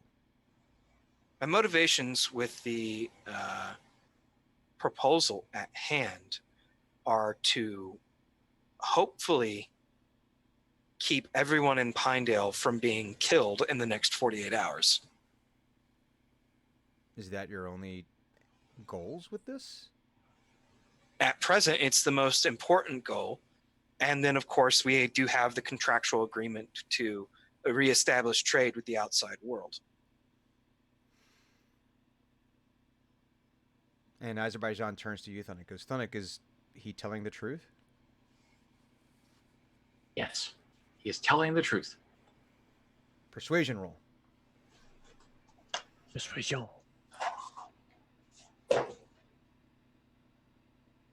13. What was it? 13. 13. He seems okay. All right. And so he yells out for the guards. There's the one that kind of peels himself, like the door slowly closes, and there's the one that was like on the wall, and he kind of like limps over. The one that got squished between the door and the wall when Thunuk came in with his 1-ton lifting ability. Didn't kill him. Ultimate table- Did not kill him. Did not murder him. Did not murder him. Very but important. But you can see he's feeling a little stiff.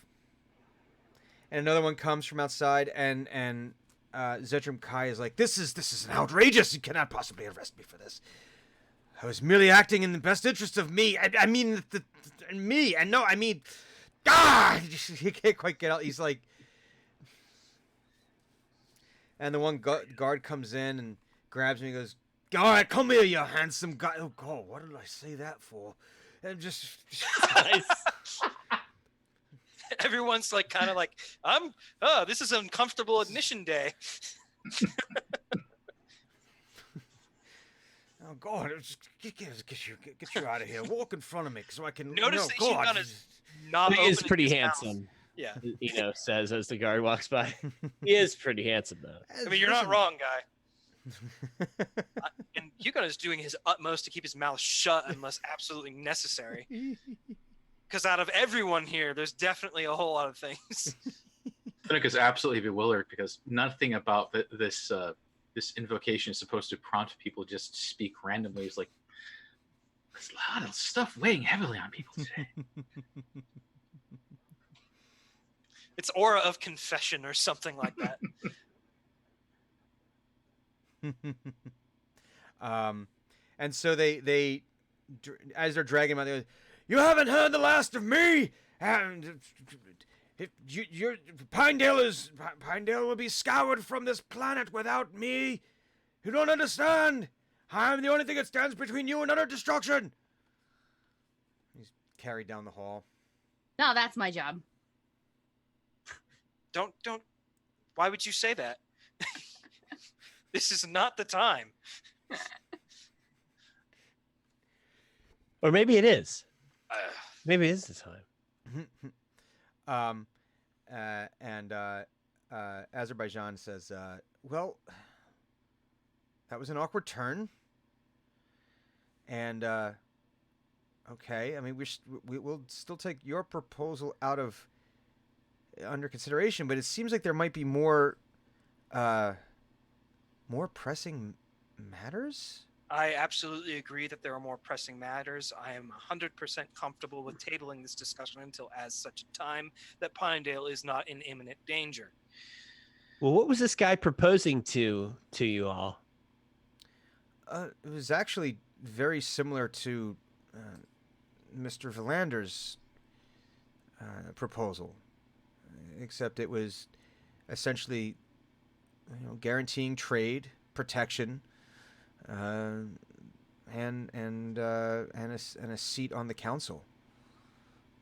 Very very similar. Very similar proposal, but it just seems. We understood that there's always the possibility of it not being completely on the up and up, or just who we're well, let's just say desperation makes for strange bedfellows. And that's perfectly reasonable. And I don't hold it against any of you. I mean, Wait, you have is Hugon telling the truth? No, I mean he understands. No. No, I think you're all stupid. No, that's a qualitative no. That's a no. I understand your motivations. Ah, okay. Very carefully picking the words. Yeah.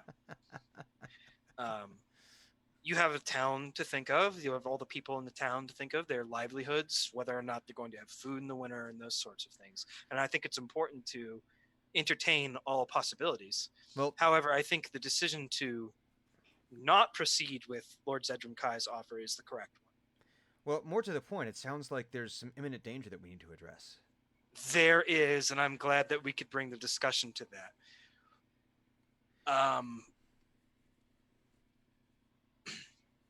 So,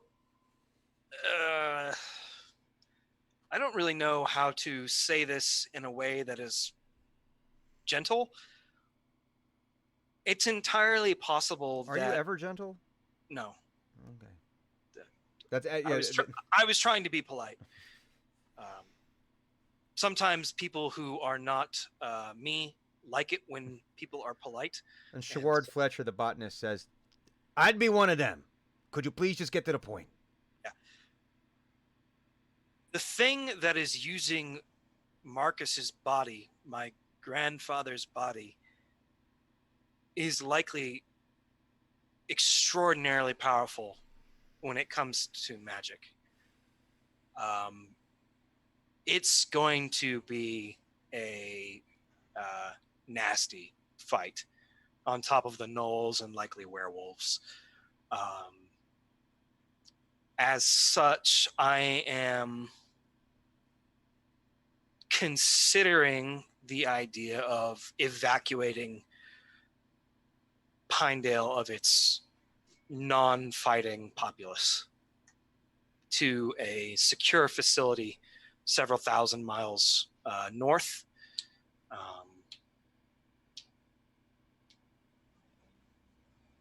Soonish, like today or tomorrow. No.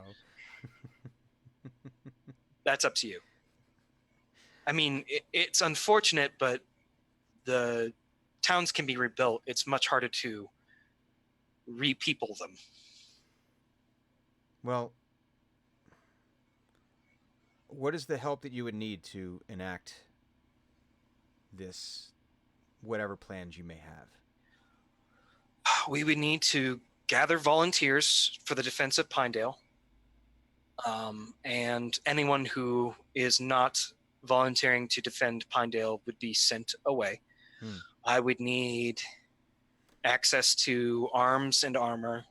I would need access to skilled earthworkers, miners, people who could build walls out of timber or stone. Mm-hmm. Perhaps a siege engineer too, if such a thing is available. He says, "I don't know if we have that. And he starts making notes. So it sounds like you need carpenters. You need earth workers. Earth workers. Okay. He says, "Well, here's what we'll do. We will gather the appropriate representatives of the various trades for you, and then we will tell them to give you as much help as possible. We shall gather people as best as possible. But would it be worth us sending word to the academy?" Absolutely. Ren Subtilia, I think, would be instrumental in the defense of Pinedale if they have not already been destroyed or co-opted. Where is that academy? Is it in town? No, it's actually so it's a couple hours travel from Pinedale. That they had found a point within the Chandlewood that had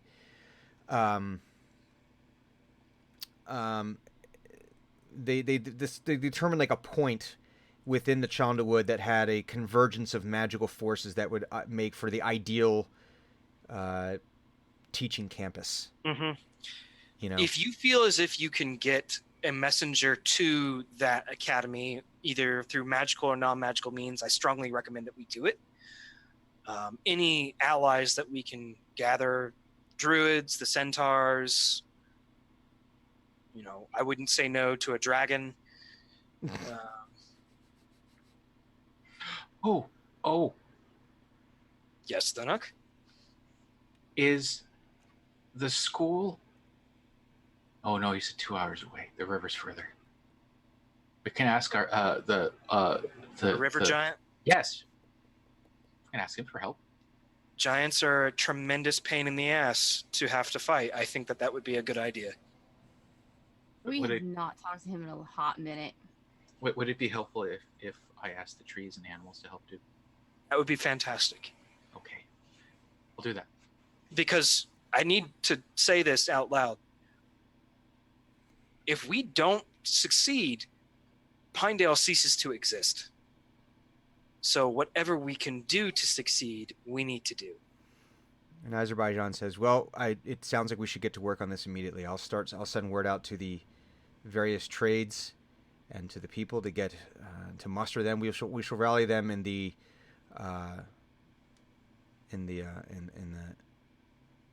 house of worship. Mhm. It has the largest space available for the various conversations that need to happen, Mhm. and I will leave the rest of the planning. We will leave the rest of the planning up to you, as you seem to be more well versed and have more resources available for some of the more specific tasks." Yes, and I will send word to that secure location to have them prepare. Excellent. Well, it sounds like we have our jobs, and he rises and Also, Hugon, like as everybody's leaving, like gathers up like the slides and shit that Zedram Kai was using, and actually like starts going through them and like trying to figure out exactly where their plans differed to see if he can get some like ideas. do a quick intelligence check. That's a 14. At first glance, you're not really able to see too many differences in the plans. It seems very prima facie at the pretty much the same plan. You do feel a little enraged by the choice of fonts, however. Yeah, I figured. There is definitely some font rage happening. So you guys, as you're seeing like Hugon like glance down, look at this, you just see like the normal orange like lights just flare up. A little smoke. Why is he mixing fonts? Why is it formatted like this? Why, Papyrus? Why? Why is the slide arranged right to left? You're what directors random use when you spend your entire budget on the special effects. So they all leave the room. You gather your things. They figure it's going to be probably about 10 to 20 minutes in order to gather people into the main Okay. house of worship area. So how do you guys? What are the plans here before you guys go to have your meeting? What is it that you feel like you need to do? What time is it? We're gonna say it's probably about noonish at this point. So, given the timeline that Marcus Valander gave, you have until sundown the following day. So you've got 24. You call it not 36 hours probably. 36 hours would put you around midnight. So probably closer to like 24 plus 8, 32 hours, 30 hours, Okay. something like that. Thunic is going to write some notes, letters, and he is going to attach them to volunteer birds. The bird volunteer corps. Yes. He's going to go to the roof of the Silver Harrier, and Mhm. he's going to ask for the birds that usually hang out there that are visiting other sick birds or are pretending to be sick in exchange for, in the hopes of getting a free meal out of it, to go find some really fast flying birds that are reliable. The Pinedale Post Martins. Oh, I like that. What'd you call them now? Hang on. The- Pinedale Post Martins. The Post Martins. I like it. There's a special clause in their formation that says you don't necessarily have to be a Martin. You could be an honorary Martin. It's just a title. And he's going to send letters to the giant at the river with special instructions to the bird that it may have to ring the gong. Okay. So you send And to the giant. and one to the academy Okay. with the special instructions of it may have to find the person with the biggest hat. Oh, that's important. Hat size is directly proportional to authority in wizard circles. In wizard circles and religious circles, the bigger your Yeah. hat, the more important you are. The more ostentatious the hat, Mhm. higher ranking. You look at That's the just all Pope. it is. He's got the The hat. big Yep. the big hat. It means he's in charge. Okay, so you're sending one message to the giant, one to the academy. Mhm. Is that all the messages you're sending? That's Via- all the messages Thunic is sending via bird. If he is asked to send messages to anyone else via bird, he will do so. Okay. So Thonic is setting up he's setting up the Pinedale Post Martins. Okay. And he's basically setting up a communication hub on the roof Yep, of the absolutely. Silver Harrier. The radio love it. tower, as it were. I love it. Hugon is going to grab, not physically grab, metaphorically grab Short Tankard Mhm. and have a very quiet conversation with him. Okay. The botanist. Yeah, no. Short- The halfling cleric of Timora. yeah. Yes. And it's essentially going to be like Marcus Valander was at one point a cleric of Timora. Hmm. I know his name. Yes. Then he was also a heretic. He had some unpopular opinions. Right. And that he disappeared into In a Undermountain. nice way. That is how the story goes. Right. Well, he is the one in charge of the enemy forces. Oh dear. Yes, and that is my assumption as well, that we are in for a world of hurt. Oh dear. Is there anyone in your church that could respond with advice or assistance of anything of any sort on how to deal with this? I can attempt to send messages, but I don't know how quickly we would hear back. I mean, whatever you can do to help. I will start messaging the order immediately. He was Waterdavian, or rather a member of that church. You may send a message or however you handle your correspondence, as long as it can get there and back in less Random than pigeon 3.5 flies out of weeks. Sanuk. There, carry your pigeon. Yes, allow me to leave to go send those messages immediately. Good. And he turns and he trips over his robe, gets back up, runs, trips again, gets back up, runs again. How old is Short Tankard? Like an old halfling, or No, like- he's like kind of like a younger a younger cleric, someone who's like kind of So like probably also not like some sort of Uh-oh. war. Oh, we lost. we lost Thunuk. Oh no! We're What down will a we do Thunuk. without our- What will Oh, we do without our He is in capybara? Florida. Huh? Well, if he doesn't come back very shortly, there's the, storms the going on down that Give way. Superbowl me will give me end. 1 second here while I bring up. I'm gonna capture a window here. Oh Add new source. Give me 1 second here, folks. We're just getting through. Is this what I want? No, I want. no. Oh no. That's what I want. Okay, this will work for now. This is gonna be temporary, folks. Very temporary, until we get our big, Precious capybara. our precious or capybara capybara. back. Yes. Not our precious chupacabra. No, we don't Okay. want that. So you set him off to do his messaging. What are the things that the other people would need to do in the next several game minutes or campaign minutes? Not real time, but the other time. Prior to as you start, and as you guys you're starting to see like people starting to like leave their homes, businesses, and file like make their way over to the main church.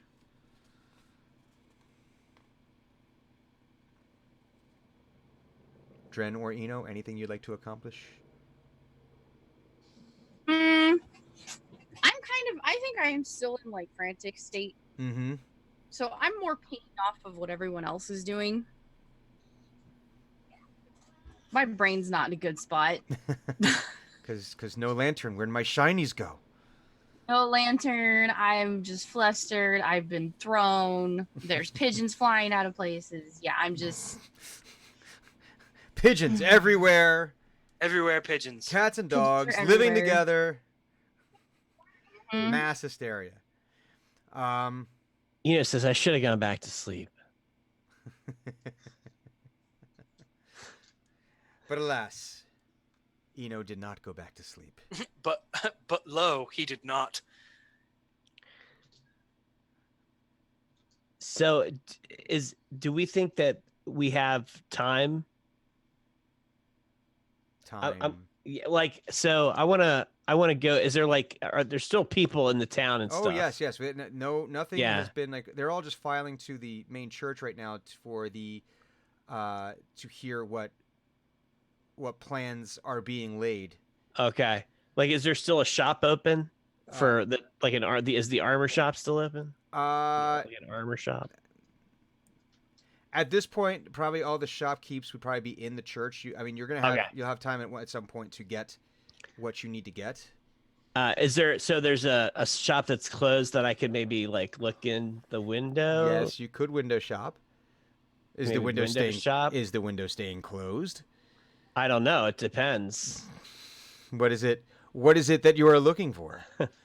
I want to get some studded leather.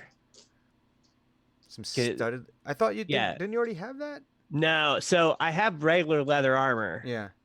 and I took I have a leather working kit. Oh, that's right. But I thought you started working on that. Well, I don't know if I started working on it. I mean, I just got it, and then I went to sleep. As far as I know. Hang on, let me fix everyone's not where they're Everybody's back, supposed to yeah. be. Sorry about that. What you? All right. I assumed some sort of Floridian nonsense occurred, I would like to say nature was the culprit here, but I suspect or like Florida man had chewed through your power line. probably. That's entirely sometimes possible. not. The stupid bath salts. Okay, so I don't think I had time to start. I mean, because it takes a while. yeah, to okay, that's right. make You were it. going to start working on that. That was going to make a downtime Yeah. activity. So But like now that we have imminent yeah, peril happening. yeah, you could find there's going to be studded leather in there. Okay. So I walk. I'm like walking in the shop district. Mhm. I like walk past the shop and I see some armor that might fit me Mm-hmm. in the window. Mm-hmm. Okay. So I start. I want to do like an investigation. Or are there people around? I mean, A there's people- perception roll or Yeah, well, I mean, there's people that are walking around because everyone, like, the entire Okay. town is kind of like you see here, like the church bell ringing, and people are like being like led to, or they're all walking toward the church. All right, I'm gonna cast Pass Without Trace, Okay. Some And, thievery. and I'm gonna try and stealth. I'm sure it's daytime, right? I mean, is it Noon. daytime or is it's noon? It The is sun daytime. is shining right down on It is me. noon. Yes, it is. It's noon. Yeah. All right, so there's not like any shadows around. Really? You could try to find some. I mean, Yeah. It's... Well, I'm gonna roll a stealth check. Okay. I'm like standing in front of the shop. Yeah, but you could be right? doing like the whole like Assassin's Creed thing where you're like kind of melding And into just the crowd. crouch. Yeah. Yeah. Just crouch. I seem to have lost him. 100 levels. Who's down. around here somewhere? Oh god damn it! That Just the wind. sucks.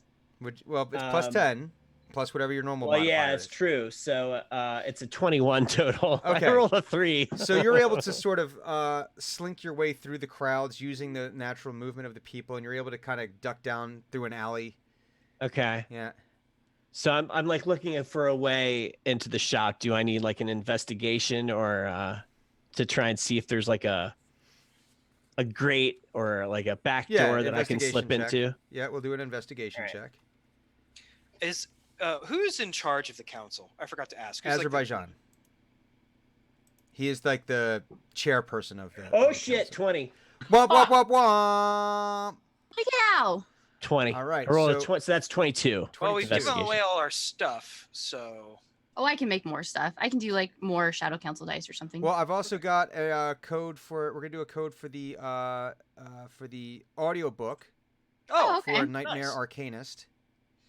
So we can give that Well, away. let me do this. There, do the things. Mm-hmm. Chat now. Now, this is why I made the command go because I'm lazy. so I would probably find Azerbaijan and ask very nicely, Mm-hmm. if I could, like, borrow some property, like, Mm-hmm. in terms of, like, not like land property, but like, in essence, a suit of full plate. He says, I'm certain that we could arrange something with one of the armorers. I think this should be part of your talk with them. Yeah, I just want to make sure that, like, somebody in town has the ability to make that. Yes, and I'm sure Okay. we have. I'm sure we have something around here that would work just fine. Because I'm having a feeling that I'm going to need it. Very well. So I'm sorry. Did you make your roll for your investigation? That was 22. Okay. Yeah. You're able to find a window that you think it appears to be open, or not open, but like not locked. That you might Right. be able to like peel it open. All right. So I'm gonna do that. Okay. So you go and you sneak in. You try to go in through the window. Yeah. Okay. Give me a perception check. Yeah. I want to like make sure there's no like weird alarms or some shit. That's a 14 total Mm. perception. Not great, but it's not bad. Could be worse. So, as you crawl through the window, you find yourself suddenly enveloped by legs. Spiders. No. So as you're There's- starting to like come into the window, these 6 spider legs, enormous spider legs, just silently come out and grab you and pull you in to the back room. Okay. And This town has a real fucking problem with spiders. I need you to do a save versus poison. Okay. And I'm using one of my dark dice here, and you need to subtract 6 from whatever your roll is. Oh Jesus. God damn it. Let's say versus poison. What did What I is miss that? that's causing Eno Uh, to be Well, Spider. Eno is trying to break into a shop that has armor in it, and he successfully found a way in. And now there's a trapdoor spider trying to eat him of some sort. Eh, eh, Or Is like it- Thunic Kibble, if we're gonna call it that. I was gonna ask, this isn't like someone's pet spider who's just like, oh no, intruder. I hope not, because that means it's intelligent. I protect. Well, I mean, it's the size of a dog. It could be just as Yeah, isn't it intelligent. just? There should be a poison save on there, right? Isn't there? Is there? I thought Yeah. there was. It's the save is Constitution based, so oh, you roll. yeah, it's a concept. Oh, okay. That's trying to figure. Oh, I think we're thinking All right. 4th edition specifically. I has think even like poison older. I'm saves. thinking probably back to like 2nd edition. Second edition is save or die. You take no damage. That's You got poisoned? Save. Oh, you didn't? You're dead. This sucks. All right, so I'm gonna bardic inspiration. Cancel out that dark die. Oh, okay, that's 13. 13.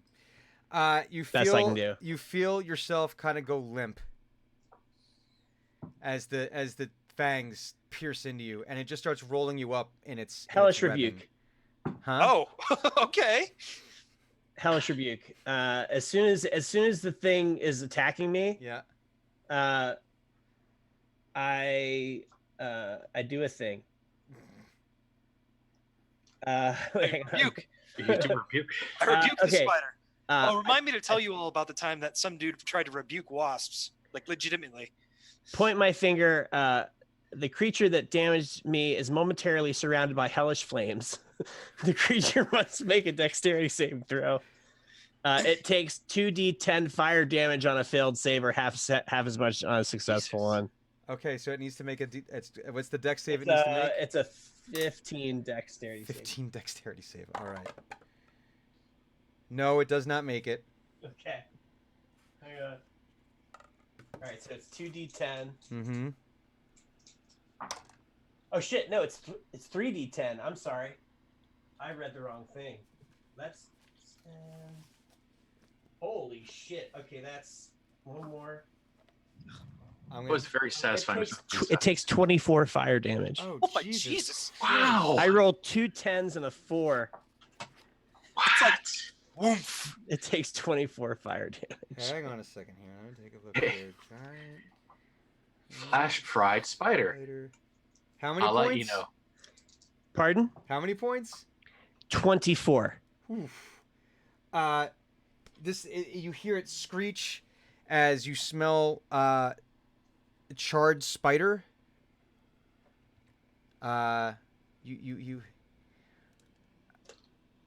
You hear that you smell charred spider, and it's not a good smell, and you hear screaming, and Oh, it gross. quickly like goes right back down into like this trap door that's actually built into the floor. And as it does so, and it's kind of like, you know, it's you can see like the exposed like whatever that muscle tissue is that things with exoskeletons have. Muscle. It's like, you know, whatever it is, you know. So Gross, because it's spider adjacent. because it's spider muscle, and as it goes, you actually see a collar around its neck with like a little tag as it Shit. comes back. I down. just killed somebody's pet. Well, fuck them. They have a trapdoor spider for a pet. That's not a pet. He broke Sorry. into the store. Sorry, Fluffy. That's exciting. Oh, my Rhodesian Ridgeback ate the guy that broke into my house. Oh, the guy's poor guy. Color me not caring about the spider. Sorry, officer. I just fell in through the window and the spider attacked me and I killed it. Is it? Persuasion check. Wait, is it? You said it was dead? No, I said it crawled back into its. Oh, it crawled was- back into the It thing. wasn't Oh, okay. looking good. All right. It was not looking healthy by any stretch of the imagination. This is definitely going to be a trip to the vet. Thunuk, don't eat this one. So what's going on with me? Did I take damage from? Yeah, you take on the damage side of things, you took 3 points of poison damage. All right. Any ongoing or just straight poison? Now you just until you have the poison out, until you either make a saving able to will the poison out of your system, or you do something to remove the poison, you'd be at disadvantage on ability checks. Okay. I don't think I have anything to counteract that. Oh, it's Constitution. Yeah. All right. So I'm not feeling good, and I'm feeling poisoned. Mhm. Let me. Should I do it? Do I need to do a medicine check, or do I know I'm poisoned? You bit by a spider. I think you're pretty sure that you know that it was Okay. that you were poisoned. I'm gonna cast Bear's Endurance on Freaking myself, Brave Star over there. and so that gives me nice call out. that gives me advantage on Constitution checks, and So I it gain evens out. and I gain 2d6 temporary hit points. Well, okay, so that would then until you make that save, the disadvantage and advantage would wash out, so you have advantage, or you have just a straight roll now. Yeah, I think it's just straight. Yeah, just straight roll. Yeah. Holy shit, 2 6s. I cannot fucking believe I just rolled 2 6s. Okay, so You so are it's still 12 poisoned. temporary. I get 12 temporary hit points. All right. Okay, so is there any? Can I see the armor? Since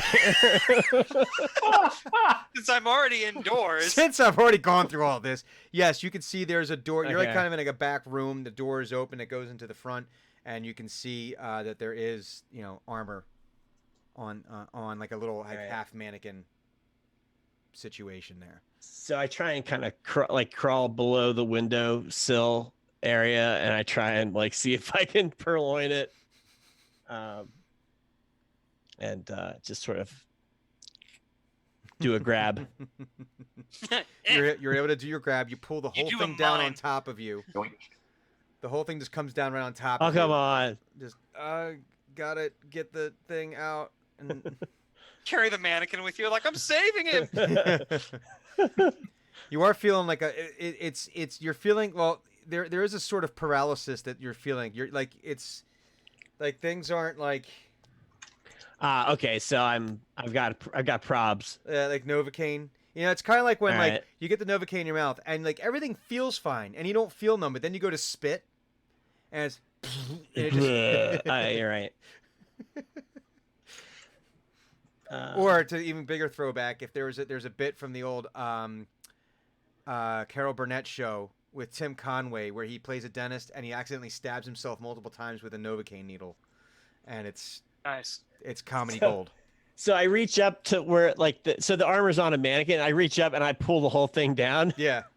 Okay, and I hug it. I hug the You're mannequin. mine now. I say, I wanted you since the first moment I saw you. So you're the only one for me. And I just kind of lay there for like a minute. Oh God, this Hugging is, the this is a really mannequin. bad idea. Anyway, we're gonna take our scene now over to the actual church, where we And scene. Clap. yeah, again, swish pan. The whole Batman. Ow. The Batman original or the Batman television series had like the most amazing swish pans. So anyway, what they have described for you here is that they have actually gathered groups of people together. Now they weren't able to get them all into one room. They have them divided up into 4 different rooms, and the best way they could organize them was to figure out who had like the best possible, like even relatable skills. Mhm. And the suggestion that they're making for you is to have someone go into each room and and you have to like basically make your pitch to them. You have to try to convince them, persuade to see how many people are going to stay and help, and how many people are going to. No, not to help. Everyone there is the goal here is as they're explaining it to you is like people are scared. Mhm. They don't know what's going on. They want to help, but they're also They need direction. they need direction. But some of them are thinking, do I stay or should I evacuate with everyone else? So in one room they have people that are either from the Carpenters Guild or people who have carpentry related skills. People who are like, yeah, I can hold a hammer and not kill myself, Okay. basically. In another one you have the miners, Okay. who have definitely a specific skill set, with as Right, far of as course. digging, shoring things up, probably a lot of endurance, Mhm. grip strength. Yeah. They got the Very kung fu important. grip. They got the kung fu grip. You've got in another room, you've got the smiths. Okay. So all the varying smiths in Pinedale. So people that swing a hammer one way or another. It doesn't matter what particular metal that they're working with. All different skill sets, but ultimately it's, you know. And again, you got some. They're either brawny, like they're like they make Hugon look small, Right, musculature of course. rise. You know, I mean, Hugon's not a small guy. He's built. He's used to like, you know, He wielding. kills people for a living. Essentially. Huh? I mean, he kills people for a living. Yeah, so there's definitely some strength there. But then if you've ever seen, there's two kinds of blacksmiths that you will see. Okay, Right. the first kind are the kinds whose forearms are like this big. They're just like no neck. They're like just They're shoulders, you know, are just as wide as two men, you know. And then you've got the wiry ones who somehow swing a hammer just as hard. And they're just like, it's just nothing but like muscle and sinew. And you know, just the same thing. If they got their hand on you, you know that they're just going to like pull your trachea directly out of, you know, without even worrying about it. And It's then, like being chiseled from granite. yeah, pretty much. It's like, they're like, you've seen those guys too, because they're like kind of like, they always look a little scrawny, but you've seen them like just start leveling trees. Like when they're Yeah, like, you okay, don't- guys, we need to bring those trees down. They're just it's like Tree handle. human chainsaw. And then you have in the fourth room, you have people who have some kind of fighting aptitude in one way, shape, or form. Okay. Now these are above and beyond the normal watch that you have, Right. and your specific watch that you're raising. Creating. You're creating the interns. These do not include the interns. As a point of note, for any future references for what we're doing with this, the fighters that stay with you in the internship program, you can count them as level 1 fighters, Oh, cool. because they've you know, it's a basic D&D character where Right. I can punch and It's Yay, going from common- pawns. Going from commoner to to red shirt. So, the suggestion is to deal with it as quickly as possible. They say it might be best if maybe you and your team divide and conquer and try to convince everyone, and then we'll go from there. I'm wondering if Hugon has noticed that that Eno is not around. I wonder what Eno always comes like limping in, like kind of like dead footing his way in there, Carrying a mannequin. like the armor's like half off, like he can't quite because he can't get like the mechanisms to like. He's like can't. Can't do it. Or is it more that he's carrying it like a tender lover? Well, would I be able to remake the save before that? Or like, You could certainly to save? try, yes. Okay. Because like I was picturing myself, I'm on the floor, and then like I would try and save again, and I rolled a fucking 20. Womp womp womp womp womp. You're killing it today. All right. 22. What are we? Nice. Killing it. What are we giving away? You know what? Here's what we're gonna give away.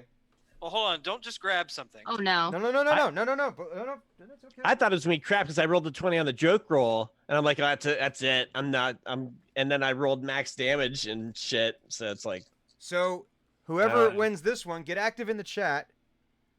Oh, let me do the thing. That's a really good one. is that hot sauce? This is Barbecue sauce. St. I have Brian's Barbecue Zombie Ooh, Punch, which is a Caribbean nice. jerk sauce It's so From- yummy. from my now defunct operations have been closed on St. Brian's Barbecue Barbecue Sauce Company. We will send you some of this. Just if I can brag for a second about this, when I was doing Yeah, this, please. um, Good. I was doing a tasting at a Whole Foods over in Jersey, and it was before I had officially released this yet. And I was serving up jackfruit as a means of serving up my other sauces, and some folks came to try and like, oh yeah, my grandfather had jackfruit tree, I think it was, when we grew up in Jamaica. I said, oh, you grew up in Jamaica? Can I have you try this sauce? And they tried it, and they said, both of them, they were a married couple. They said, this reminds us of what our dads used to make. So I've had like actual Jamaicans tell me that this tastes like Jamaican jerk. So I'm gonna brag a Aww. little bit. That's So, good. but yeah, we shall give some zombie punch away here. All right. And I just feel it kind of might fit thematically with D&D, right? Okay, so natural Are we 20 barbecue spiders? barbecue spiders. It's happened. you so Hugon, yeah, or so yeah, you're able to shake off the poison. Okay. There might be like little after effects here and there. Like sometimes it's like every now and again, like little after Your effects. tongue feels like it's 14 times its size. Yeah, there's little All right. aftershocks. Like whoa, okay. So, JD Lady man is walking away with. Good Wow. job. The luck. Nightbot loves JD. So yeah, so I have half the armor on and the other half I'm like kind of carrying Mm-hmm. under my arm, and I'm like, hey, this isn't Sunday. Are you all right? Did you get drunk? No. No man. Oh. I love the idea that basically the poison was THC. I'm fine. Okay, well, like, this is really important. Like, So is this. what is that? And like, he was like trying to figure out what the hell he's carrying. Just like I found some armor. Is it still on the mannequin?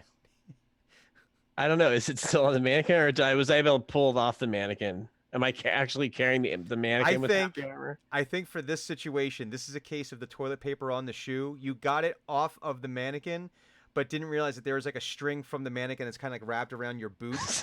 Oh, God. So the mannequin, And I'm you like thought- dragging the Yeah, mannequin. but you thought it was just the after effects of the poison. As you So I'm dragging the mannequin.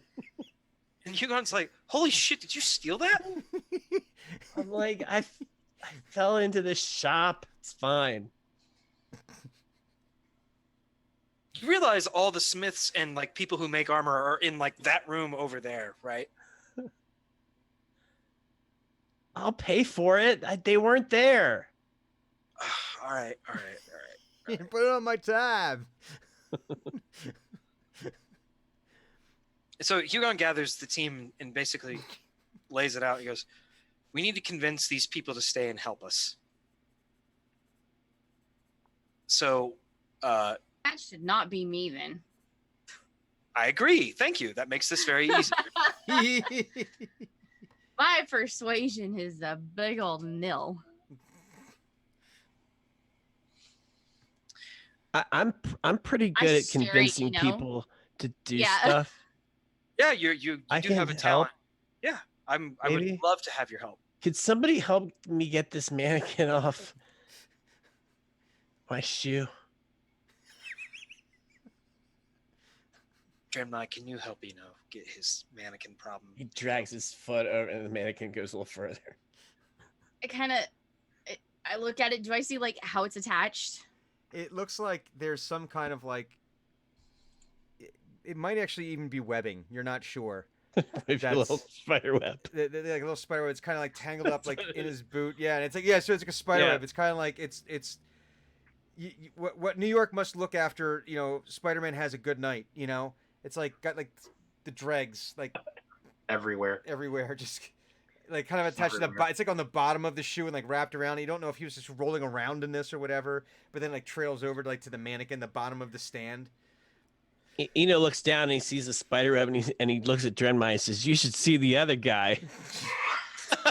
I'm gonna kind of look at it, and then I'll like put my fingers in it and pull it away, and like shake off like things are sticking, and then I just be like, I don't want to clean it, and I just cast blight on it, and it shrivels up and withers away. Wild magic check, please. Okay. Oh Shit. no. I didn't expect you to like. Fuck! Oh no! Kidding me? Did you just roll a 1? Roll one. Drenmai! Wow. Like at this point, Hugon is like, why would you just not use like a dagger? Or stick, like when you're cleaning. Or your hand? I don't know. There's any number of things you could have done here. So Dude. as the spider web is like withering away into nothing, I need a D100 roll. God damn it. Oh, what's my page again? 104 I need in the to mark- player's handbook. You should just bookmark Yeah. it, honestly. All right, I need. What are we gonna get? All right, where's my? There's my D10. There's a few that I'm hoping for in here, but Okay, that's 41. What do I get? 41. Oh, god damn it. So she's like, fine, I'll do that, and cast Blight, and then Dren turns into a potted plant. Oh you no, serious? not again. I want to be. Yeah. Are you serious? I am not Yeah, lying. I'm a plant. You turn into a I cast Blight, and then you see kind of like her twitch, and then it's kind of like that poof of smoke, and It's like sitting yeah, there Wizard of Oz, ostentatious like magic trick, poof, you know. is a Venus flytrap. So what you turn What into a potted the plant hell? until the start of your next turn. While a Yeah. plant, you are incapacitated and have vulnerability to all damage. If you drop to 0 Yes. hit points, your pot breaks and your form reverts. I'm a I plant. I reach into my bag, and I Well, first of all, pu- guys, there's a reaction here that I think we need to have from everyone because your Tinker Gnome sorcerer Terrible. just turned into a potted plant. I can't. And there's believe this I puff rolled of smoke, one. and everyone's like, "What the?" You know, everyone's like shot, like, "What the?" You know, there's a lot of yeah. This is awful. I pull out my water skin Fantastic. and I water the plant. You can like Drenmai, see. when you're done, you're gonna recover those hit points that you lost when you flew into Thuna because you were just nourished with nature's kiss. You see like as goes to pour the water, the little mouth part of the Venus flytrap's just going mom, like fish kind of action. Whoa. I hate it. I give it a little ration, little beef jerky ration too. That I'm I- like as a plant, you can see like the feed me Seymour kind of like smile across my face. If a plant could get a shit-eating grin, this plant Exactly. has one. So, Hugon, you've got Eno, who has agreed to do some of the persuading. Drenmai is now more than ever not in a position to help.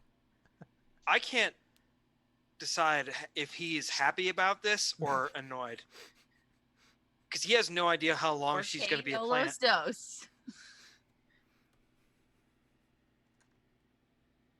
Tunuk's not even there, is He he? looks He's still at- on the roof. Is Like, he on the roof, he- or we could say he came down for this? That he Wow. like sent his messages and then He had Yes. plans. Probably He been looks long at Eno enough. and he goes, "Should we put her outside?" Can I do a botany check? sure Intelligence. Intelligence check. nature check. Nature. Yeah, so that's 12. Do Venus flytraps need sunlight? Venus flytraps do in fact need sunlight. Okay. I don't need much though. He just like kind of. They prefer Nudge- swampy regions. Food. Is there a window that we can just put her next to? Yeah, there's a That's- window, okay. yeah. So yeah, I don't think we should put her outside. What if somebody takes her? We should just put her next Oh. to this window. Okay, yeah. I don't know how many plant stealers there are around here. Hearing me Probably out. as many as there are armor stealers. Who knows? I didn't look. He just doesn't say anything. He puts the plant next to the window. He says, "Now just stay there. We'll be right back." And like Hugon's like, we're gonna need to get like a table for her in the Silvered Harrier, aren't we? Because we can't keep her in the basement. Now she's got to have sunlight. I don't want to put her on the roof because that's where the bird hospital is, and I don't know what birds eat. Well, she might eat birds, so That would be That's- cool. well, that's one less letter delivered too. So Oh, you're right. Yeah, can't stop the post. can't stop the post. The post Martins. I don't know. Sigh. I didn't think that this could get any more aggravating, and I was wrong. Welcome, welcome didn't to know. Acquisitions Incorporated. Right? I just didn't realize. So, do we want? Are we trying to persuade them to leave? No, this would be you're talking to them about their plan, and you're probably trying to persuade more people because given the option of staying and facing what right now seems like certain death versus leaving and not dying. The majority of people are probably going to go for the not dying angle. So your goal here is to try to convince as many people to stay so that you can actually try to help fight, defend the town. Yeah. Not be homeless and poor. Not be homeless and poor. So Don't let the werewolves win. Hugon, are you ready to go in there and persuade these people? I mean, yeah. I don't see that we have a choice, and I don't really have prepared remarks. I can start. Okay. Well, you've got which group are each of you going to do? I'm gonna go to the carpenters. Okay. All right. I'll go to the earth, the people that work with the earth. Miners. Miners, yeah, the miner people. Okay. Mole people. Yeah. All right. So, Hugon, we will go with you first. So here's what you need to do. You need to find some stirring words to say to them. God. Okay. Or at least try to convince them of the... Basically what you're trying to do is convince them of the veracity of your plan. And this is going to be a persuasion check. Okay? But we also need to now apply this... We do need to apply a modifier to this because this isn't normal persuasion. This is people who are essentially fearing for their lives. Right, of course. So what we're going to do is we're going to take this D4 right here. Mm-hmm. And you have a -1 to your persuasion. Okay. Talking to your... -1 from whatever your normal modifiers is. Right, So gotcha. that's not like you're just straight up -1. So, carpenters. Oh, shit. I can see him, right? Yeah. Okay, bardic inspiration. Get plus D8. Yes. Okay. So Hugon goes in like I imagine his way of speaking is not like stand up at a podium and shit like that. He probably just goes in, immediately begins. Like, everybody be quiet. Let's have a conversation. So at this point, I imagine you're all wondering why you're here. I don't know how much the counselors told you, but Pinedale is going to come under attack. Right now, we're determining the best way to defend it. I need the expertise and assistance of the carpenters of Pinedale to help me construct several palisades in the open area between the river and the actual town proper.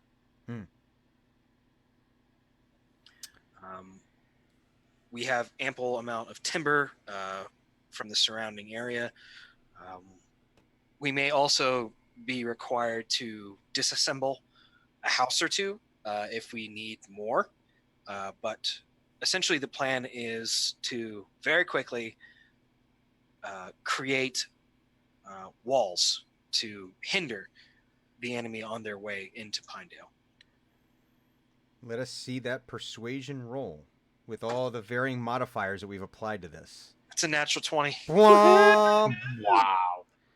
Wow. Roll your D8. I did. I'm going to admit, I was kind of concerned that we would not be able to. We're all like crap. That's Sorry, a guys, you came to 25 stream and didn't give total. anything away. 25. All right. So, we will see what the determination of that roll is next week. Okay.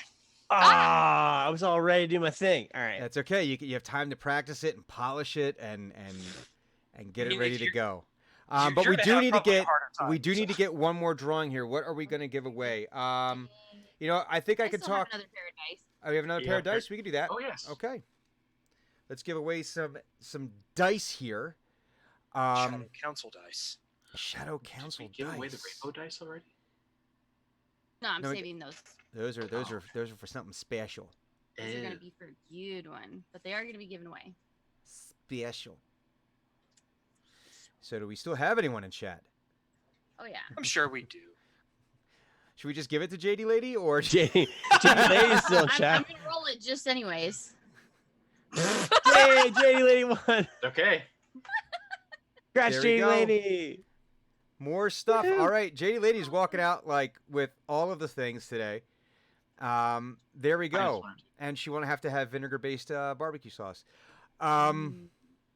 So, anyways, that is our game for this week. For the members of Team X, thank you very much for allowing me to torture you for yet another week with Dungeons and Dragons and all sorts of sundry things. We're going to take the briefest of breaks, and yeah,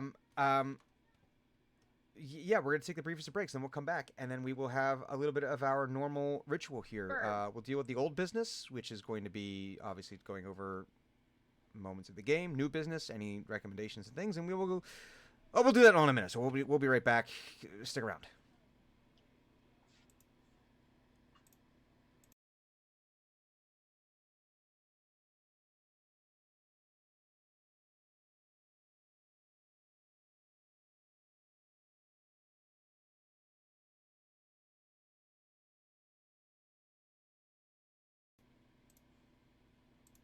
Come on back. Told you it was gonna be the briefest of breaks. It was. If it was- long enough for you If to it was any stand up. briefer, No it break. wouldn't have happened. So, first of all, congratulations to all of our winners today. JD Lady, lot. Frost Rune's Dragon, as he is known on. I don't remember what his handle is on here, but I know him as Frost Rune's Dragon, or I know him as James Duval, writer of The Brightestry and The War of Embers and other books as well. All those books are available on Amazon.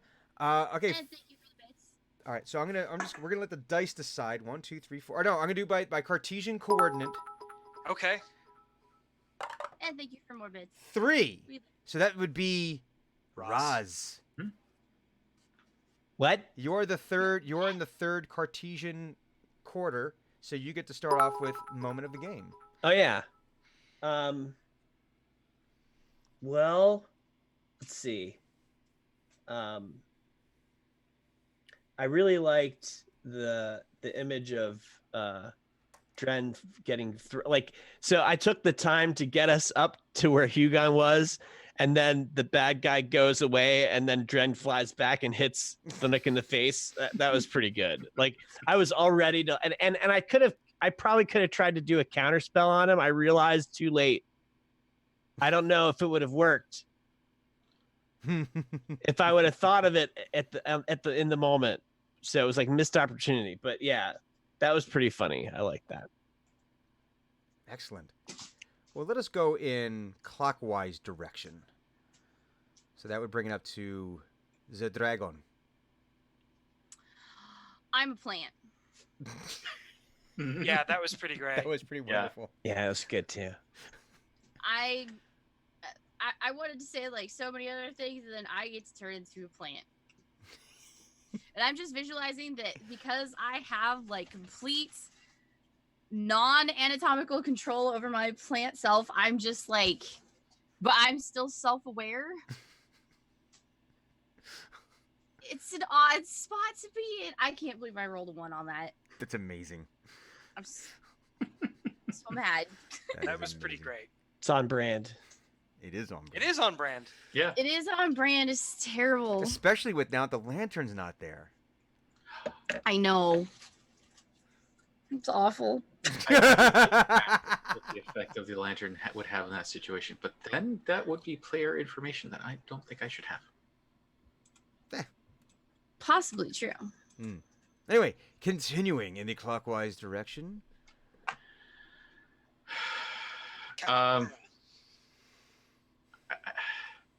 Walking in because of my loss of internet, returning to, oh hey, Eno's getting molested by a spider. What?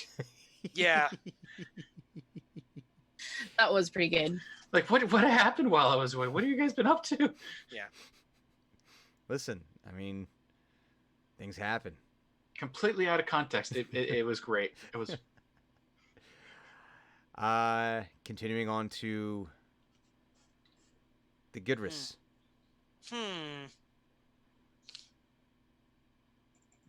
Honestly, the whole the whole breaking and entering, Yeah. just Yeah. great.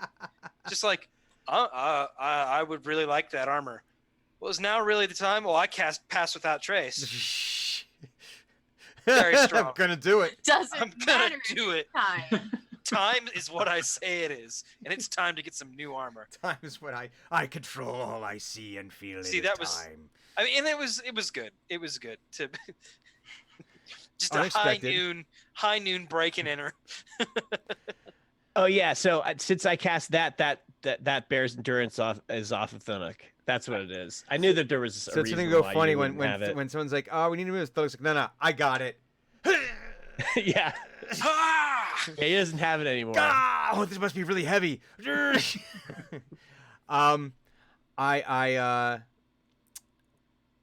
I honestly I did like the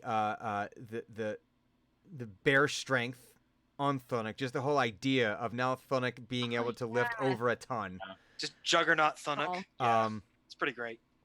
But I think my favorite is now that apparently spider poison, at least from that particular breed of spider, is now THC. If you save, I'm fine, man. Oh, it's Fine, all right. I understand. I'm just gonna lay here. I don't feel like going anywhere, man. I'm a little tired. No, you I must be really hungry, like some man. Go ahead and have a crackers. bite. It's okay. I get it, man. We're all I want part of the same popcorn. circle of life. Yeah, and that totally came from that video that was going around Twitter a while ago of the trapdoor spider eating the cricket. Oh yeah, I And know was where like, it came from. And it was just like, God, that was so because it was so smooth.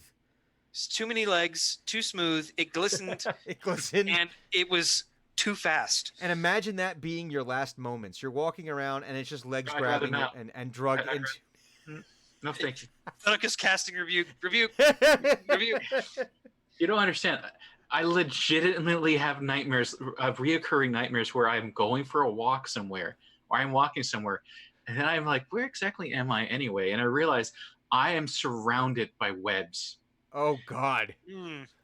And in the webs are chihuahua or larger sized spiders. And I realize if I so much as move, I don't know how I got into this situation, but if I so much as move, they will descend upon me. So you must have had Bring you up a problems with. flamethrower, buddy. There must have been issues when you were watching Two Towers. No problem whatsoever No when I was prob- watching any of the Lord of the Rings movies. I don't even know where these are I was gonna stressing. say, yeah, how about Ewok Adventure when they're being attacked by the enormous by the spider? No? What? No, Nope. never seen Ewok Adventure? No, No. I've seen it. This is no problem. Oh, you can't even find it anymore, can you? I have it on VHS somewhere. I mean, that's the only way it was ever released. I don't think it ever came out on DVD.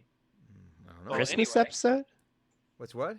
Was it the Christmas episode? Or- No. No, The a TV Ewok show. Adventure. It was they made two of them. A made-for-TV movie. Oh, I think I know what you're talking about. Where it was set on Endor sometime after. I'm assuming. I think it was sometime after Return of the Jedi. Jedi, yeah. I Um, saw part of it. But and yeah, it was, and for me there's some terrifying stuff in that movie because it was like you had the big enormous rhinoceros thing in the beginning that they were running away from. You had the Gorax, which was the giant that stole the mom and the dad, which is like any kid's nightmare. You had the spiders. You had the thing that ate Jace's arm in the tree when they were trying to get the medicine. Remember when all the Ewoks were going out to get their holistic No. herbal shit and yeah, there's some. It sounds like a cross between Star Wars and like a Gummy Bears adventure. No, but it was like It kind of was. so. Well, George Lucas at Needs the Flash time. Gordon. This was back when George Lucas actually had like You're still in charge. he was still not only was still in charge, but he actually had like artistic integrity, to kind of a little bit, Okay. not all of it, because he changed the ending of Jedi so he could sell more merchandise. It's like documented where they said nope, this was the original ending. Then Lucas came in and said nope, we have to make it a happy ending because it was gonna be more like a cowboy ending where Luke riding off into the sunset by himself. That would have made the new trilogy of movies like Right? worked into it so well. Right, but no, he knew he would sell more merchandise because that's where he was making his money. In any case, In any case, they made this Ewok movie, and he has a twisted sense of fantasy. Because if you look at things like kind of like Jim Henson in the same way, where like Labyrinth has got some dark shit happening in there, and Dark Crystal had some dark shit happening in there. This was along the same lines where it wasn't like as dark as Jim Henson was really twisted, but it wasn't that level. But there was some scary stuff in there. He was really good at bringing out like things that like kids were scared of, like mom and dad being taken from you by this. I don't know. I found That was Burl Ives who narrated that. Yeah, Wow. And it One had of them anyway. and it had Ewoks hang gliding. Hang gliding's cool. Hang gliding I Ewoks. can be down with that. Yeah. And then I don't think any of them are acting anymore. I don't think any of the people that were actually going to act anymore. Warwick Um, Davis. Hmm? Well, Sir yeah, Warwick War- Davis. Warwick Davis. Yeah, he's the only one, right? He's the only one I think that went on from I that. think he's untouchable from movie curses. Honestly, everything he's been in, regardless of how it did, he's been fine. Well, because half the time he's in makeups, and no one knows that he was, Willow. Yeah. There's actually a good story where when he was a kid in doing Jedi, he had a bunch of Star Wars figures, but not all of them. So Mark Hamill somehow got George Lucas to get him a shit ton of Star Wars toys. Supply this child with all the figures. Yes. And Do they it got him immediately. they got him the Darth Vader carrying case. Ooh, nice. So, That's old school. Anyway, favorite moments. Anything else on old business? Moments from the game talk, game things that anyone Nothing occurs to me in terms of the old business. No. any new Yeah. business? What do we have going on? What do we have, still doing? I'm still playing Valiant Hearts on Tuesdays. Yeah. It has been an emotional roller coaster because they start killing off characters, and then you're like, but they're not dead, and then it's like, oh, but now you have to run through minefields and poison gas, and oh no, they died again. Ah. I'm being whiplashed. I really don't know how I feel about this game sometimes, but it's great. We were talking about this before stream, but I am thinking of returning to the Zelda series just to get my feet wet in the classic games again. So you've done the original Legend of Zelda. That was one of the first ones you did. Yes, And you've done a Link to the Past. Yes, I still don't understand why it was called A Link to the Past because there's no time travel in it. Yeah, there is. Yeah. You beat the game, right? Yeah, You know when you find the mirror for the very first time and you use it, and you get turned into a rabbit? yeah. That's the time travel bit. Spoiler alert. Spoiler alert. If you haven't gotten to listen, the game's 20 years old. I know. It's older than me. Wait, that's time travel bit? There was I don't- also something I think when you were in the desert where you had to go back in time because it was like there's things that were in the way that you had to get. I think there's certain parts where there was some time travel. That's time travel. Oh, I didn't think that was time travel. I thought that was something else entirely. What, like alternate universe? Yeah, Like the shadow, That's- whatever. The that's Dark what they call World. it. The Dark World is the result of Ganon having access to the Triforce for an extended period of time. I misread the intro to the game. I thought they're saying Ganon has. Uh-oh. Last clues. Oh, dang. I thought it was saying Ganon had. And she's back. That the Dark World was a reflection of the real world, and Ganon had taken over had been banished to the Dark World, had taken it over. Is now he's trying to take over our world. From I my didn't realize. understanding, the past. Now I could be wrong because it's been 15 years since I've played the game. Mm-hmm. The past is the current world that Link occupies, Mm-hmm. and the Dark World is the future that Ganon is in control of Okay, for having access to the Triforce. that kind of makes a thing, causes things to make a tiny bit more sense. But at this, I was thinking it was alternate universes because I remember in Twilight Princess you had the Shadow World people. Or Yeah, something. the Twilight World. Yeah. So I thought this was somehow like that was a callback to the Hmm. Dark Realm or something like that. But man, I'm just confused. This entire game series is confusing and a lot of fun. Have you played? But you didn't play Zelda 2, right? No, Those on skipped the past that and went from NES to SNES. Yeah. Okay. Well, you've got Um, lots to choose from. Talk about a bad hair day. I don't actually understand that reference, but It's a rabbit. Graphic Oh. A rabbit's a hair. Oh. And it's time, so it's a God. day. I got you. I Yeah, understand now. if I'd have said it a minute ago, it might have been funnier. But Had to you metastasize. dropped something. I did. My picture of my nephew fell. Any recommendations? Things you've watched, seen, heard, played want to play or going to play, have read or going to read? I've been watching a ton of stuff this last week because it was a 5 a.m. to 1:30 p.m. shift for me the entire week. And so between the hours of 5 a.m. and 10 a.m., nothing happens at work. So it's just been like tooling Kinda handy. around, watching, catching up on anime and shit like that. That's not the worst thing. No, it was fun to catch up on stuff. Boring as hell, but at work. But it is what it is. I just started watching Bleach, Oh, Really? which is decidedly much nicer to watch in a binge method than Neon Genesis Evangelion, because it's not. yeah, don't do that. Yeah, no. I know I did it, and it messed know. me up. I was not okay. I wouldn't do that if I were you. If you try it again, don't. No, I have no need to ever watch it again. There are vast portions of Bleach you can skip, by the way. But you shouldn't. No, But just you watch it. should. I think it's been fun Just so far. fun. I think. Well, I mean, like, they caught up to There's the what, comics. 400 something episodes. They caught up to the comics really fast, and they had to create like 2 or 3 whole story arcs that were unrelated to anything. Mm. But they're still pretty good. You know Yeah. what? I like that stuff because they did that. They do that with Dragon Ball a lot. They did that especially with Dragon Ball Super, where they had shit. It was a crossover with another. Oh damn it! It's like a little robot girl. Oh, something la la la. Yeah. I forget the name, but they had a crossover with her and Dragon Ball, where she and Goku fought for the fun of it. the last. Oh, Um, Arare, something like that. Yeah.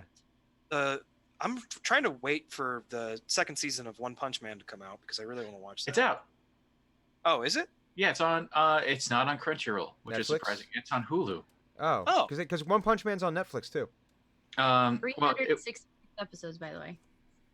Bleaches? yeah. Yes. Oh Jesus. Jesus. I've watched all of them. I think I've only reid Bleach. I don't think I've ever watched it. I've only It's- drank it. It's almost entirely different. Wow, that's wasn't something. Like Bleach. I And also, remember apparently, Gideon is also part Pitbull because he's like, "Grr?" Epic head tilt. Yeah. And I mentioned to you guys earlier that right. I don't know. For Castlevania, Symphony of Night is free on Xbox, and Game. and It's quality. Castlevania Collection, which is Castlevania 2, Simon's Quest, Castlevania 3, Dracula's Curse, Super Castlevania, whatever the hell that was called, and then there's like 2 on that was on Super Nintendo, and then they have 2 on Game Boy. It's like five of the original Castlevania games, $20. I started playing them this week, and they're every bit as punishing as they were when I played them on Nintendo originally. There's no continues, there's no saves. Yeah, The- you die the a lot. controls are muddy as hell, and if you run out of lives, that's it. If you die, you go back to the beginning of the level. It's so there is a little bit of the masochist in me that's kind of, because that's how every game was on Nintendo. There, like now it's like everyone beats games. Okay, well yeah, because you have unlimited continues and you just keep on working on a section, and there's a lot to be said for that. And they can make the games in some ways harder because you could spend forever working on them. But there's something special about the Nintendo games where you are punished for losing. Mhm. I can't tell you how many times I tried to beat Super Contra back in the day. Oh God. I never got past the 3rd level. I to this day I have never beaten it. I don't think I got because I remember friends having Contra. I don't think I managed to get past the first level. I was not good at that. Mm-hmm. I don't think I got past the Contra was first. hard as hell. I don't think I got past the first 2 minutes in Metal Gear. Ooh, Metal that game Gear is was brutal. brutal and unforgiving. It was like one hit and you die. Because it was a stealth game. Even on the Nintendo, it was a stealth game. You weren't Yeah. supposed to stare into firefights. But 1, no one knew what stealth games were. And 2, it's like, shit, everything there was there to find you. It was Yeah. I don't think I've played any of the Metal Gear games. Really? Well, I mean, there is a reason to have a show called Late to the Game. Mm-hmm. You should probably try and do the first Metal Gear Solid. Mm-hmm. It's a good game. I'll have to look for it. All right. Oh, here's one. Speaking of kind of a late to the game situation, as we learned earlier, our very own Gidris here has never been to a concert. If you could choose one band for him to see live that he could potentially see live now, we can't go like back in time, like, oh, if you could see these guys back in the day, because that's not fair. Because that's just rubbing it in. Well, no, the Who are still touring. Ow. Oh yeah, that's right. I don't dislike the Who, but I don't know if I'd go to a concert of them. The Rolling Stones are still touring. They just Yeah, they're coming. They're through having a town. tour They're now. Bardliches. Yeah. I Oh, know yeah, they're yeah. actually going to be in Jacksonville next week, and I'm going to be missing them because their concert will start just as I'm pulling into Jacksonville to visit my parents. So, also tickets are $400. Yeah, that's the other thing. I would love to see the Stones, but it's so expensive to go. See, that's generally my reason for not going to concerts. I can consume this music for free, But I'll tell you and what, I don't like crowds and people. Yeah. I get that part. But there's a huge, and I agree. I love being able to consume whatever music I want. But there's something about seeing certain bands live.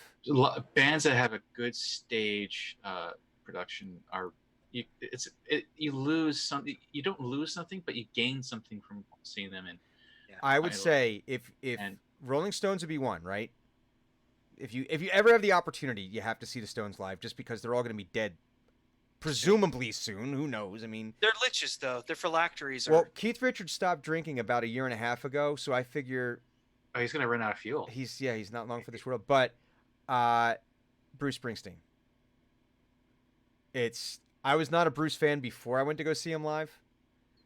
You go see him live, and it's like, all right, I get it, because the dude puts on like a 3-hour show. Mhm. Like nonstop. It's not like, oh, I play a set and then I leave and I come back. No, he is on there playing and singing with the whole band for 3 goddamn hours, and It's a long time. it is. But it's like I said before I saw him live, it's like I'm not really a big Bruce fan, but my girlfriend at the time wanted to go, and I was like, okay, we'll go see Bruce Springsteen, and we went. And I was like, holy shit, I completely get it now, and I was a convert. But yeah, I would say Bruce would be one. I think I would definitely, if I was so inclined, I would definitely try to see Metallica. Oh yes. Seen them multiple times. Highly recommend. The one of the regrets from high school that I have is that my friend, one of my best friends in high school, invited me to go see Metallica for his birthday, but I couldn't come up with the money for the tickets, so I didn't get to go. Oh. But I mean, after that, it didn't really strike me as a necessity to keep trying to go to concerts. I would suggest, since they tour in your area fairly frequently, the Decemberists. I know of them. Their stage production is great. My traditional, like, going to music things has been orchestra. Mm. Oh yeah. Because my mother sang with orchestral choirs, so we would go to those.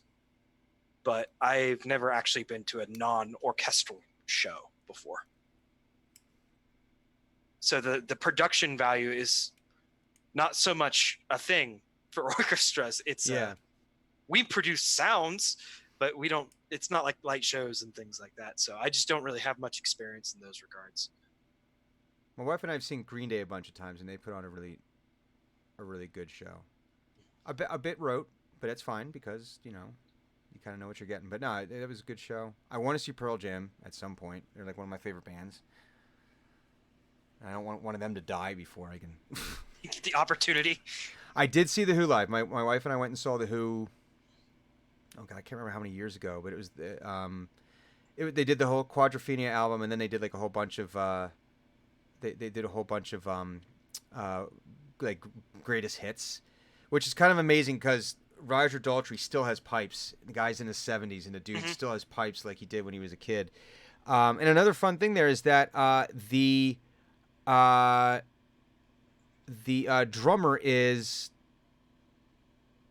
I forget his first name. Last name's Starkey. Roger Starkey, I think his name is something Starkey. But if you Mhm. if you know your music trivia, Starkey is also Ringo Starr's real last name. It's Ringo Starr's Really? kid that plays drums for the Who right now. Didn't know that. Because I find this funny. He didn't learn drums from his dad, Ringo. He learned drums from Keith Moon. That's pretty great. That's amazing. So he plays and I want to say Pete Townshend's kid is in the band too. I think he plays bass for the band. So, but yeah, it's definitely, they're definitely worth seeing. We have a suggestion for seeing Ghost. They're I don't- fantastic as a concert. I've never. Dude, you saw Floyd in '87. That's awesome, dude. Roz, that's Yeah, Momentary Lapse of Reason tour. oh, that would be. Well, yeah, that's gonna be like an immersion experience, right? That's gonna be something. And that was before like they all started hating each other, if I remember. They were still touring as Pink Floyd. Well, I mean, Roger Waters had been out of the band since '81, I think. Oh, So okay. yeah, so this was their first album after The Wall. So they had like a bit of a hiatus after he Mhm. left the band, and they finished the Wall tour, and Yeah. then they had the final cut. Actually, it was their last album with Waters, which it's basically stuff that they didn't fit on the Wall album. All the other stuff. Yeah. All right, so The We've rest got all of these it. songs. What do we do with them? Pink Floyd was fuck your it. first. Clues, what was your first show? My first was Metallica. Well, Well, okay. Okay, I take that back. My first That was, you remember. that I remember was Engelbert Humperdinck because my Oh, grandma okay. took me when I was 8, I think. Okay. So that I guess was my very first concert. Okay, but as I say, the first one that you went to, like on of your own choice, of your own volition, Probably Metallica. and That was what- when I was a teenager. So is that like Black Album, or is that like Load Reload Garage That Days? was, what was I on, the Reload tour? Okay, I think it was the Reload tour. because before that they were on tour. They had what was supposed to be the greatest rock lineup of all time, which was supposed to be, it was the Guns and Metallica tour, Guns N' Roses and Metallica, which ended up being Well, like the one that it didn't so work we're out talking because of Axl about- Rose. we're talking about regrets, that my biggest one was not going to the S&M concert that they had in New York City Mm. when I was 16 years old. And currently they're doing the S&M version 2 this year or next year. Mm-hmm. And I am doing my damnedest to go to yeah, events to go to it. Goat, what was your your first and your biggest regret not being able to see? Back in the 90s, okay, my first concert that I ever saw. The Sugar Cubes was my first concert. I didn't even know I was going to go see them. Sugar Cubes are the punk band from Iceland where Björk got her start from. Oh, cool. Okay. Nice. And they're like, yeah, we're having it was the 200th anniversary of the city, capital's 200th anniversary. Really? It's Reykjavik's? Reykjavik, yeah. Like it was not it was just a town for centuries before they decided to make it a city officially and make it the capital of the Before it was upgraded to city status? like Parliament was there. Mhm. People were in charge that lived in that town, but the population was never large enough for it to be a city. Right. So when it was large enough to be a city, they're like, well, now it's a city. On the 200th anniversary of 1980 something, my family dragged me along on the one sunny day for the event. And one day I could make it out into the throng. It's like the entire country was downtown for some Yeah, reason. all 300,000 of them. Yeah. And the Sugar Cubes were just like, yeah, we'll play a concert because whoever's supposed to backed out in the last minute. And my biggest regret missing it is I've all throughout the 90s, Styx and Rush and I forget who else, they would tour through Florida together. Ah. And I missed all of them after I found out about them all after the fact. Are you sure they're still not playing? Because that would be a long ass concert. That could be. I mean, only one Rush Strong. I mean, that's at least a year's worth of effort. Pretty much.